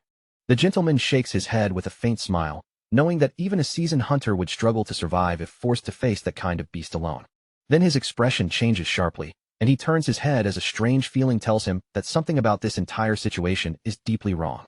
Driven by suspicion and curiosity, the man decides to move through the woods himself, determined to uncover the truth with his own eyes. Back in the present, the visitor continues walking forward at a slow pace, while the hunter keeps his body firm and ready in a guarded stance. The old man's eyes settle on the protagonist's injured arm, and the moment he notices something unusual there, a sharp light flashes in his gaze. He sees the clear marks left by the wolf's fangs, yet what shocks him most is that the wound has already healed to an almost impossible degree. In his mind, a bite like that should have caused a deadly infection, leaving the hero unable to even walk properly, let alone move through the forest. Because of that, the elderly man reaches a shocking conclusion, suspecting that this huge young man might actually be a mage. He remembers very well that people capable of using magic are incredibly rare in this world, so rare that ordinary people almost never encounter them at all. The young man remains standing there, sweat sliding down his face, completely unaware that the mysterious old man is silently forming a grand plan. Then the old man's eyes begin glowing with a frightening purple light, and a smile creeps across his face as he declares that his great chance has finally arrived. Deep inside, the elderly man believes the opportunity for revenge he has waited for all this time has finally come knocking right at his door. Meanwhile, the newcomer looks the stranger up and down, trying to figure out what kind of bizarre and suspicious old man is standing before him. As the past opens up again, the old man remembers that although he is now stubborn and weathered by age, he was once a powerful and vigorous warrior. Back in those days, force guards had to throw themselves into wars, earning merits through battle before they could become vassals of the nobles. Longing for independence, the young man left his father behind and traveled from village to village, determined to make a name for himself as a great hunter. Before long, he managed to secure a position as a guardian in a village surrounded by mountains, a place rich with valuable resources. However, that village had one serious problem. Firewood was scarce, because even ordinary commoners were allowed to enter the Lord's forest. Because of that, people were forced to venture deeper into the woods, which gave him the perfect excuse to explore and map the unknown terrain. But the warrior made one crucial mistake. He never stopped to ask why the villagers only dared to collect wood from the shallow edges of the forest. Lying on the ground, bruised and injured, he suddenly remembered the moment he had failed the test to become someone who could protect these lands. A guard was expected to stand strong with a whole body, and with his limbs no longer intact, that dream had been ripped away from him completely. The young man froze in pure terror, cold sweat pouring down his face as the reality in front of him sank in. No matter how cautious he had been, he never could have imagined that such a nightmare was waiting for him on that mountain. Right before his eyes, a massive green monster stepped into view, its ugly figure towering over him like a living nightmare. Only then did he understand that those horrifying creatures were the true rulers of the mountain peak. And the most sickening part was not even their appearance. Those filthy beasts had been kidnapping human women, dragging them away so they could create more of their own monstrous kind. When one of those creatures seized him by the shoulder, the guard finally understood the terrifying truth behind that cursed place. This was the reason everyone whispered about it as the village of monsters. Shaking uncontrollably from fear, he learned the darkest secret of the region in the cruelest way possible. The girls who kept disappearing had not simply vanished. They had been taken by the monsters hiding in the mountains. After somehow surviving that hell, the hunter lived on in misery, clinging to life with nothing but patience and hatred. Deep inside, he waited for the day he could finally take revenge on the creatures that had destroyed everything he once had. Even though he despised the spineless villagers who lived in that settlement, he forced himself to swallow his pride. For decades, he stayed among them, hiding his resentment while quietly enduring the life he had been left with. With tears of fury burning in his eyes, he held on only because of one twisted obsession. Someday, no matter how long it took, he would bring down every last one of those rotten monsters. Clutching a torch in his hand, the survivor made a vow from the bottom of his ruined heart. He would not rest until every nest those beasts had built was burned down to nothing but ash. Back in the present, the old man looked up at the big guy with a glimmer of hope in his eyes. After everything he had seen, he was absolutely convinced that this young man might be the one who could finally help him. The old hunter kept staring at the big guy, unable to hide how impressed he was. Around that village, he had never seen anyone with such an enormous build or such frightening raw strength. But it was not only the young man's body that shocked him. When the elderly man noticed the ridiculous healing ability in his arm, his eyes widened even more in disbelief. Because of that, the old gentleman reached a firm conclusion in his heart. This young man had the talent and the body to become the greatest monster hunter this place had ever known. In his mind, the old veteran knew better than anyone that the danger was far from over. Deep within those mountains, terrifying creatures were still lurking, waiting for their next chance. And once those monsters ran out of women to steal, he was certain they would come down again. Sooner or later, the beasts would attack the village, and another tragedy would begin. Before that disaster could happen, the old man made up his mind. He would personally train this outsider and turn him into a warrior strong enough to face those monsters head-on. For that plan to succeed, however, he decided to keep the beast head a complete secret for now. Until a proper contract was signed, the young man could not be allowed to know everything. A sly smile crept across the old master's face as he thought through his scheme. Once the agreement bound them together, the rookie would not be able to simply run off whenever he felt like it. Then the old man spoke a few short words in that strange local language.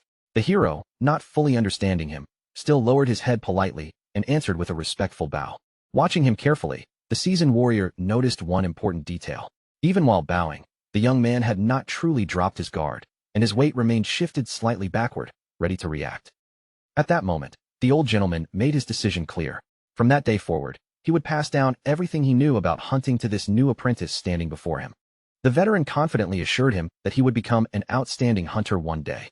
Meanwhile, the protagonist could only stand there, completely lost, trying to figure out what this conversation even meant. The next morning, the big guy stretched his stiff body inside the cabin, feeling as if he had barely shut his eyes before sunlight was already spilling into the house. Outside, the visitor waited patiently in the yard, deciding it was better not to casually step into the home of this newly formed family. The old man had a thoughtful reason for staying outside. He did not want strangers to grow comfortable walking into a home where, sooner or later, the two girls might be left alone without protection.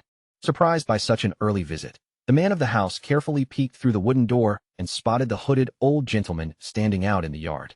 But the moment their eyes met, the elderly man gave him an incredibly suspicious smile, one that seemed packed with hidden intentions. Seeing that unsettling expression, the young man immediately broke into a cold sweat, as if he had been dragged into a tense meeting with a human resources manager. Without wasting another second, the hunter slung his backpack over his shoulder, turned his head away, and pretended he had not noticed the old man's obvious malice. Just then, his wife called out his name in a nervous voice, her cheeks flushed red. She carefully tried to prepare a small snack for her husband, her movements gentle but clearly embarrassed. Watching her fuss over him like that, the big guy felt his own face warm slightly. In his heart, he could not help thinking that his new wife was unbelievably adorable. The young woman looked completely awkward about the whole situation, unsure where to place her hands or her gaze.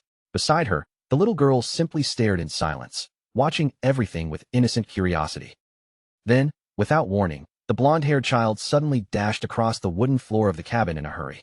She stopped right in front of the hunter, stretched both arms out toward him, and left him staring down in total surprise.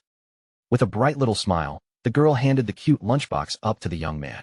Behind her, the mother stood nervously, watching the exchange with a shy and anxious look. After that, the young woman stepped closer and helped her husband adjust his backpack, softly urging him to hurry and make sure he ate properly on the way. The protagonist gave a small smirk, thinking that being cared for by a family like this really was something wonderful. Before he could leave, the little girl spoke a few words in her own language. Although he did not fully understand them, the man guessed she was probably asking him to come back safely. Wanting to learn, the hero pointed toward the young lady and tried to repeat the same phrase himself. His attempt immediately caught his wife off guard, leaving her looking genuinely impressed. The beautiful woman then smiled at him with a soft, gentle expression and gave a small nod. From her reaction, he knew he had managed to pronounce the words correctly. At that moment, the little daughter reached out her tiny arm to get her new father's attention, clearly wanting to join in too.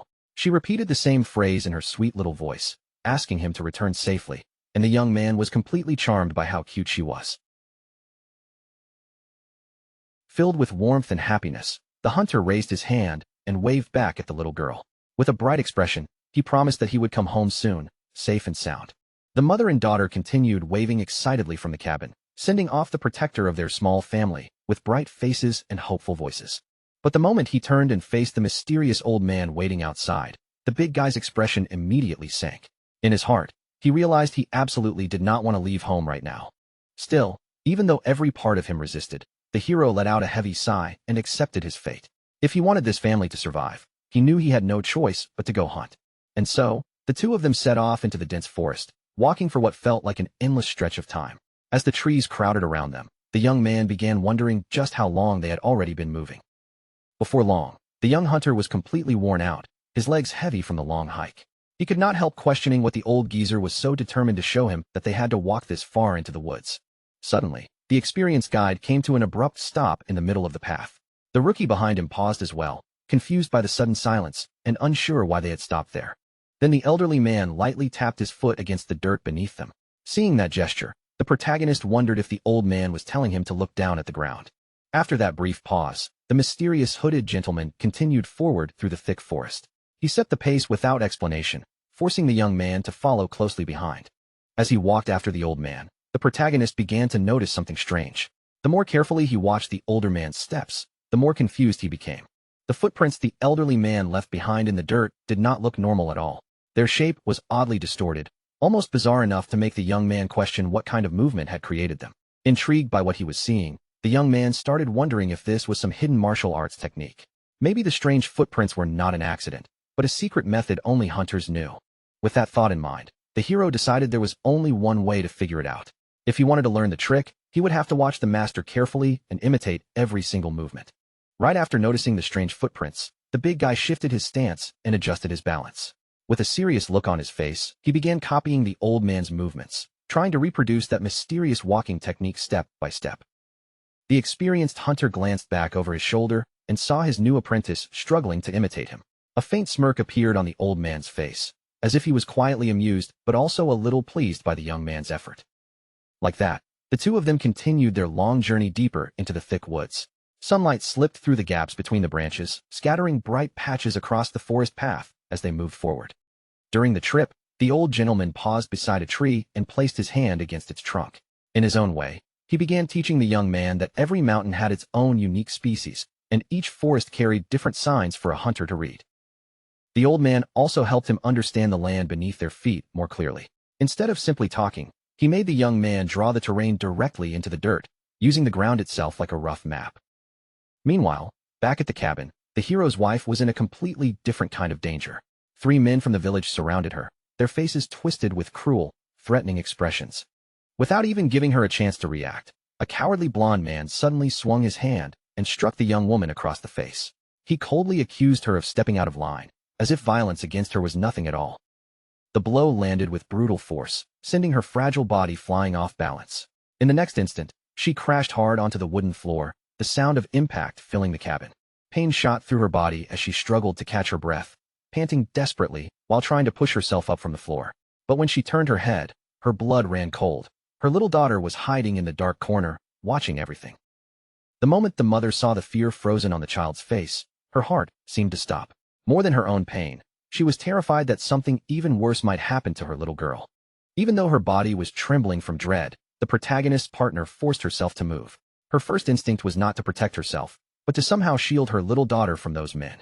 Little Dorothy stood there in shock, her small body stiff and her eyes wide with confusion. She could not understand why these adults were being so cruel to her mother. Tears began pouring down the little girl's face as guilt swallowed her completely. In her innocent mind, she blamed herself, believing that something she had done must have caused all this suffering. The vandals laughed at the fallen woman's misery, mocking her as if her pain was entertainment. They did not seem worried about anyone coming to save her, because in their minds, the mountain's protector could not understand their language, and they only needed to keep quiet. But one of them still warned that getting caught would be a serious problem, especially because skilled hunters were rare in that region. Then the blond man grabbed the young woman by the arm and suggested dragging her deep into the dark forest, where no one would hear a thing. With that, the villain barked orders at the others, telling them to take anything valuable from the cabin. While they began looting the home, he dragged the young woman away from the place she had tried so hard to protect. At that moment, he leaned in and threatened her with a cruel warning. If she dared tell her husband anything after he came back from hunting, he would burn the entire house to the ground. The scoundrels celebrated their haul as if they had just won some great prize. Laughing among themselves, they took the woman away and left little Dorothy all alone in the darkness.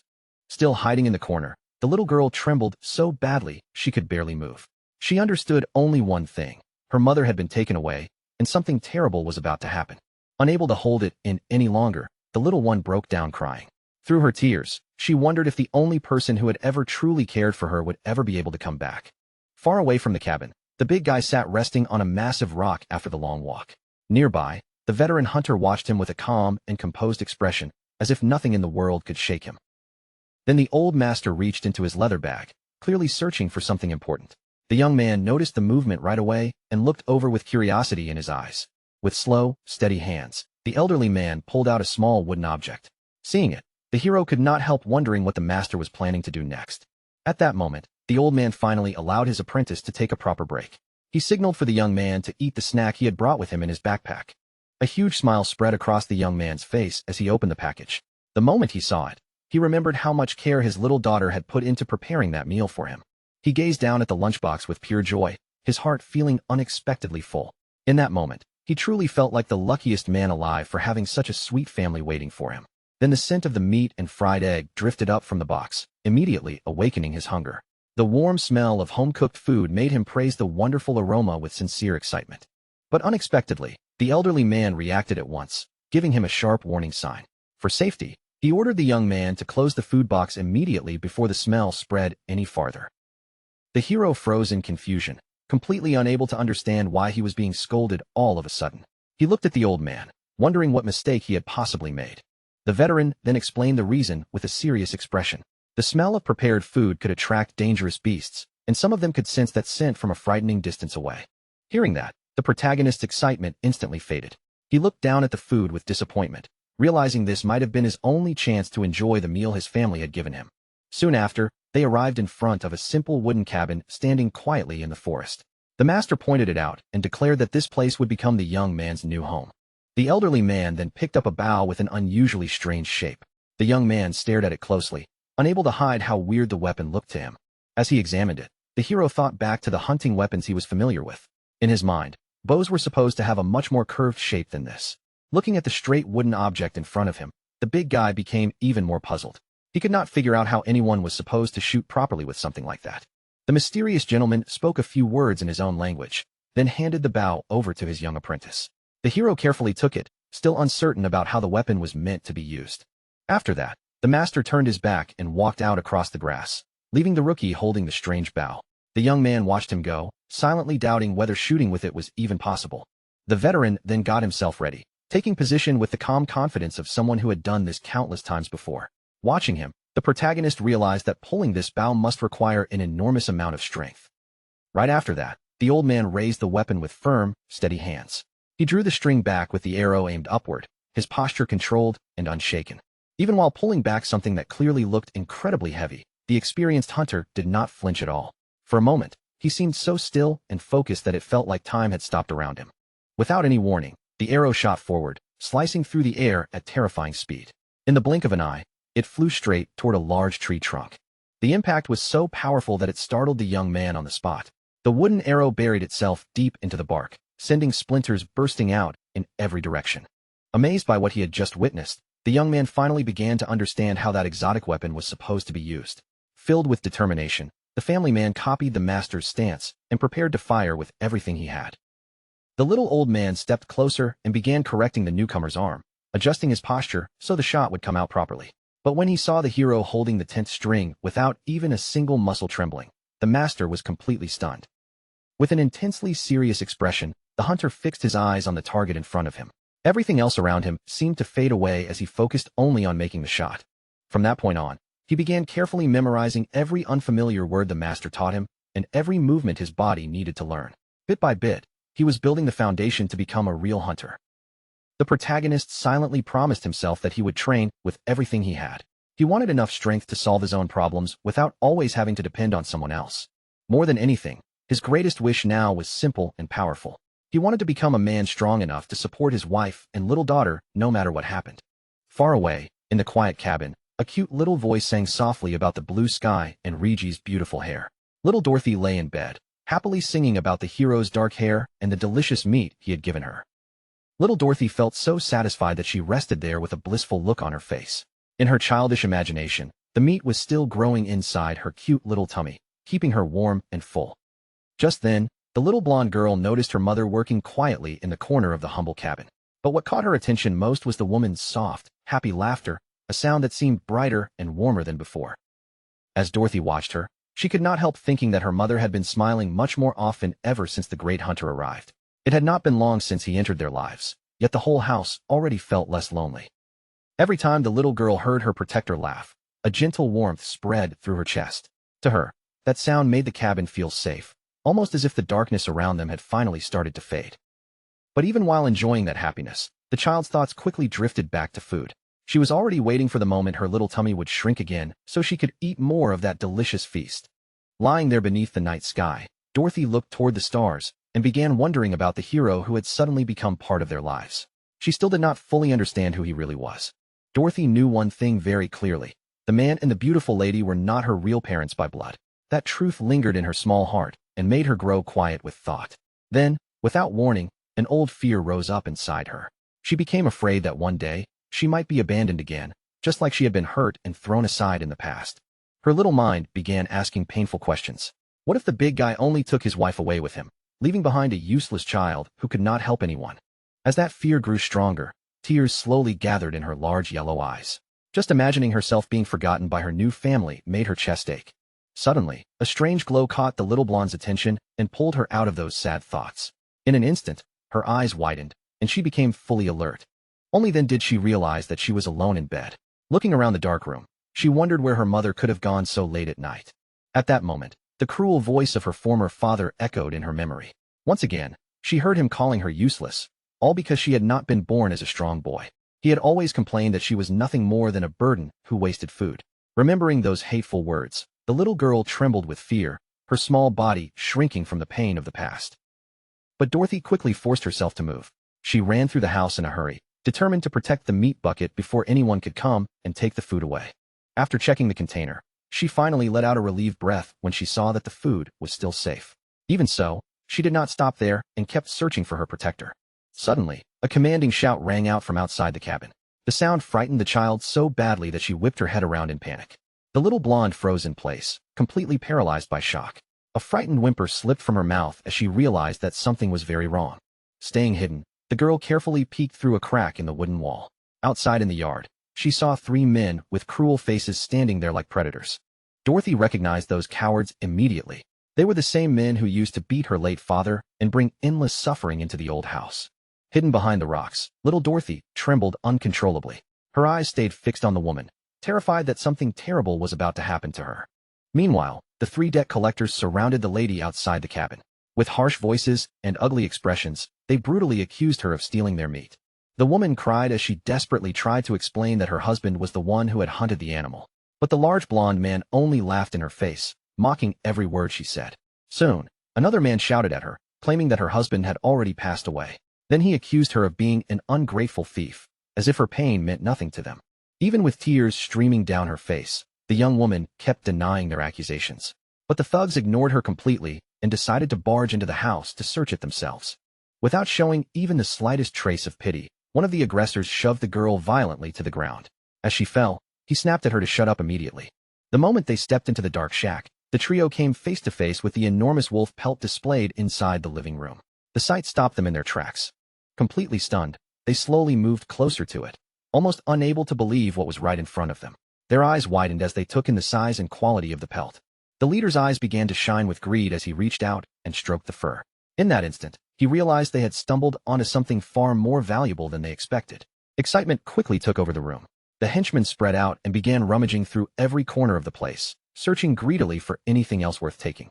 But beneath the furniture, the little girl remained hidden, curled up tightly in fear.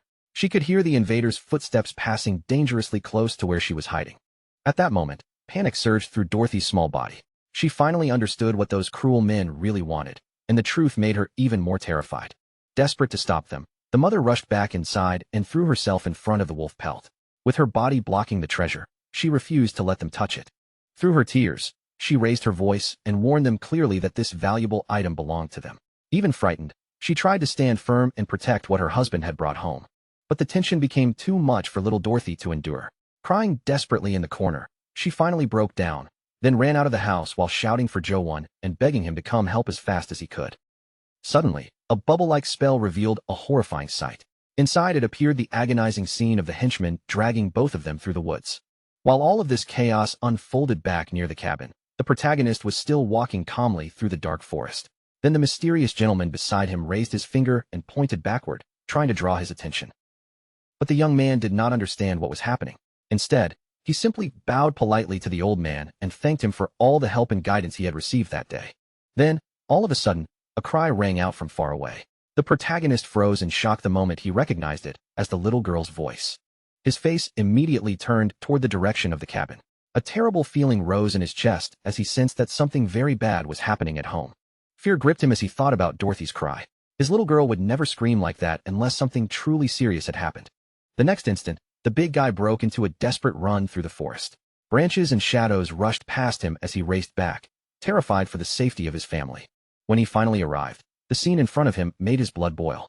3 thugs were holding his wife and stealing everything from their home. At that moment, uncontrollable fury surged through the hunter's entire body. In his heart, he swore that these criminals would pay with their lives. The red-haired invaders suddenly turned around, confused by the heavy footsteps pounding toward him from behind. Before he could fully react, Danger was already right on top of him. The husband wasted no time at all. With all the strength in his body, he drove a devastating punch straight into the kidnapper's face. The impact was so fierce that the coward was knocked down hard onto the ground. In the same movement, the hero stepped forward and placed himself directly in front of his beloved. Seeing her protector arrive just in time, the young wife finally let out a breath of relief. Tears filled her eyes as the terror in her chest began to loosen. But the big guy did not say a single word. His face dark with anger, he simply walked toward the other two village thugs with a fury that made the air feel heavy. The black-haired henchman immediately began sweating cold. The moment he saw the newcomer's terrifying expression, fear spread across his face. Then the protagonist lunged forward with shocking speed. Before the frightened invader could defend himself, the hero drove a brutal knee straight into his stomach. The scammer crumpled to the dirt with a strangled scream, clutching himself as the pain tore through his body. After taking that merciless blow, he could barely draw air into his lungs. Seeing his two companions already taken down, the last blonde criminal panicked and threw himself forward. In desperation, he swung a wild punch at our hero, hoping to land even one lucky hit. But the hunter moved as if the attack was nothing. He slipped out of the way with ease, caught the enemy's arm in one firm grip, and prepared to make him regret raising a hand against him. With one quick and powerful motion, he lifted the henchman clean off the ground. Then he slammed him down violently into the hard dirt, making the entire impact look brutally effortless. The brute hit the ground in a twisted, awkward position, his body taking the full crushing force of the throw. Pain shot through his battered limbs as he lay there, unable to recover properly. But the hero did not stop there. He immediately pinned the man down, realizing there was no reason to show mercy to anyone who dared attack his new family. Then he drove his fist into the thug's face, his anger pouring into the blow. In his mind, cruel people like this deserved a punishment harsh enough to make them remember their sins. With his eyes glowing fiercely, the big guy made up his mind to leave a lesson they would never forget. If fear was the only language these thugs understood, then he would make sure they never dared return. In the next moment, he grabbed the blonde invader by the shirt collar and yanked him up with furious strength. Nearby, the young lady could only watch in stunned silence, shaken by the terrifying scene unfolding before her. Desperate to stop things from going too far, his wife shouted her husband's name. The sound made him turn slightly in confusion, even as his clenched fist still radiated a powerful, threatening energy. That split-second distraction gave the coward an opening. From behind, he suddenly lunged in with a sharp tool, trying to stab the hero while his attention was turned away. But the giant warrior sensed the danger in time and caught the criminal's arm without even seeming to struggle. That only made his rage burn hotter, while the henchman began trembling in terror at the monstrous strength holding him in place. The young man's expression darkened as he tightened his grip around the enemy's arm. Without the slightest mercy, he let the thug feel just how frightening his power could be. His wife pleaded for him to stop, her voice filled with fear and urgency. Soon after, the old master also stepped closer, telling his apprentice that the chaos had gone far enough. The hooded elder reached out and firmly caught the big guy by the arm. With a sharp, urgent tone, he tried to pull him back from his rage and make him calm down at once. The master then pointed toward the house, warning the new hunter that all this violence was terrifying the girls. The young lady stood frozen in the yard, her heart pounding wildly after everything that had just happened. At the window, the little daughter was crying helplessly, tears streaming down her face. She was terrified that the bad men might still hurt the new family she had finally come to love. When the hero noticed the child's tears, the terrifying pressure around him disappeared almost instantly. His anger gave way to concern, and his focus shifted completely to the frightened little girl. After that, the scene settled into the quiet image of the humble wooden cabin, smoke drifting gently from the chimney.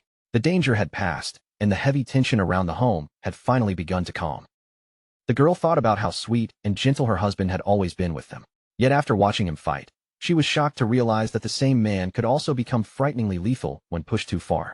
As she remembered how easily the big guy had taken down those cowards, memories of her violent ex-husband rose up in her mind. The sight of overwhelming strength brought back old pain she had tried to bury. For one brief, terrifying second, that intense moment made her wonder if she would end up being beaten the same way. Her body remembered fear before her heart had time to think. But when she looked into the young man's eyes, that ugly fear vanished completely. His gaze was gentle and shaken, and it was clear that he had never wanted to frighten either of them. The partner understood then that his tense expression had not come from cruelty, but from pure desperation to protect them. And now, as the hunter called her name in a pained voice, he seemed to believe his own wife was afraid of him. Rigi wondered why her reaction had frightened him so much, especially when she saw herself as nothing more than an ordinary woman with no worth. Trembling slightly, she realized her hesitation had made him think she feared him, even though she no longer had any reason to. In her heart, the wife silently begged him not to make such a wounded, sorrowful face. Seeing him hurt by the misunderstanding made her chest ache even more than the danger itself. She knew it should have been easy to tell him she was not afraid, but the wall between their languages made even simple feelings hard to express. So the young woman gathered every bit of courage she had and shouted the big guy's name with all her strength to make him look at her. The hero froze in surprise and turned toward her, his eyes softening the moment he met her gaze. Rigi looked straight back at him, her face filled with determination instead of fear. Then she reached out and held her partner's hands firmly between her own. With warmth and affection in that grip, she tried to let him feel everything she could not properly say. The young woman felt the heat of his large, calloused hands against her skin. In that moment, she knew with absolute certainty that this warrior was not a threat to her. He was the safest place she had ever found. A relieved smile slowly spread across her face. Standing beside this powerful protector, she believed that no one would ever be able to hurt her beloved family again. With tears of pure happiness in her eyes, the young lady pressed his hands against her face and thanked him from the bottom of her heart for saving her at last. The main character's expression turned serious again, and a trace of worry remained in his gaze. Then his wife gently held his face in both hands, calling out Jo-won's name with tears still shining in her eyes. A moment later, she wrapped her arms around him tightly, thanking him again for saving her from those terrible men. The hunter could not understand why she was thanking him so deeply for something like this. To him, protecting her should have been the most natural thing in the world. He hugged her back and gently covered her eyes, as if trying to shield her from everything painful she had just seen. In his heart, he thought that he was the one who should have been saying thank you. That sweet and careful gesture completely surprised the young lady. For a moment, she stood there in his embrace, stunned by how gently this powerful man treated her. Then the focus shifted to little Dorothy, who was still crying uncontrollably. Fear had not left her small body, and she looked completely shaken by everything that had happened. His wife suddenly shouted Jo-won's name and pointed toward the little girl. Dorothy needed help right away, and the urgency in Rigi's voice made that clear. The young man immediately rushed toward the little girl, calling out Dorothy's name in alarm. Her mother ran after him as well, reaching out anxiously and asking her daughter if she was okay. But when the woman saw the state the little one was in, shock and worry spread across her face. Dorothy had been so terrified that she ended up having a small accident from fear. In Dorothy's mind, she remembered crying out for help, but then seeing the hero's enormous fists had frightened her badly. The hurt expressions on both her mother's face and Jo-won's face stayed painfully clear in her memory. Because of that, the little one became afraid that her own face might end up looking the same. She thought she was not allowed to cry, because if she did, she might only be hurt even more. So, in her panic, Dorothy decided that she had to apologize to Rigi right away. She was afraid that if she did not, Rigi might start ignoring her and leave her behind. The little girl sobbed as she begged for forgiveness, saying she was sorry for hiding. More than anything, she pleaded with them not to abandon her. Through heavy tears, young Dorothy cried that everything was her fault. But her mother immediately pulled her into a warm hug and asked what in the world she was talking about. The woman softly explained that she had only pretended not to know Dorothy because she was scared those men would find her too. It had never been because she wanted to reject her. She gently assured the little girl that none of this was her fault, and Dorothy looked up through her tears, asking if that was really true. The lady then told her everything was all right now because Daddy had arrived, leaving the little one completely confused. Hearing that, Dorothy blinked in surprise and replied that Jo-won was only Rigi's husband. To her, that was something she already understood. The mother then explained with a tender voice that because Jo-won was her husband, he was now Dorothy's daddy too. And since Rigi was her stepmother, that meant the hero had become her father, leaving the child staring in amazement. At that moment, Dorothy looked toward their protector's broad back, her eyes trembling with wonder.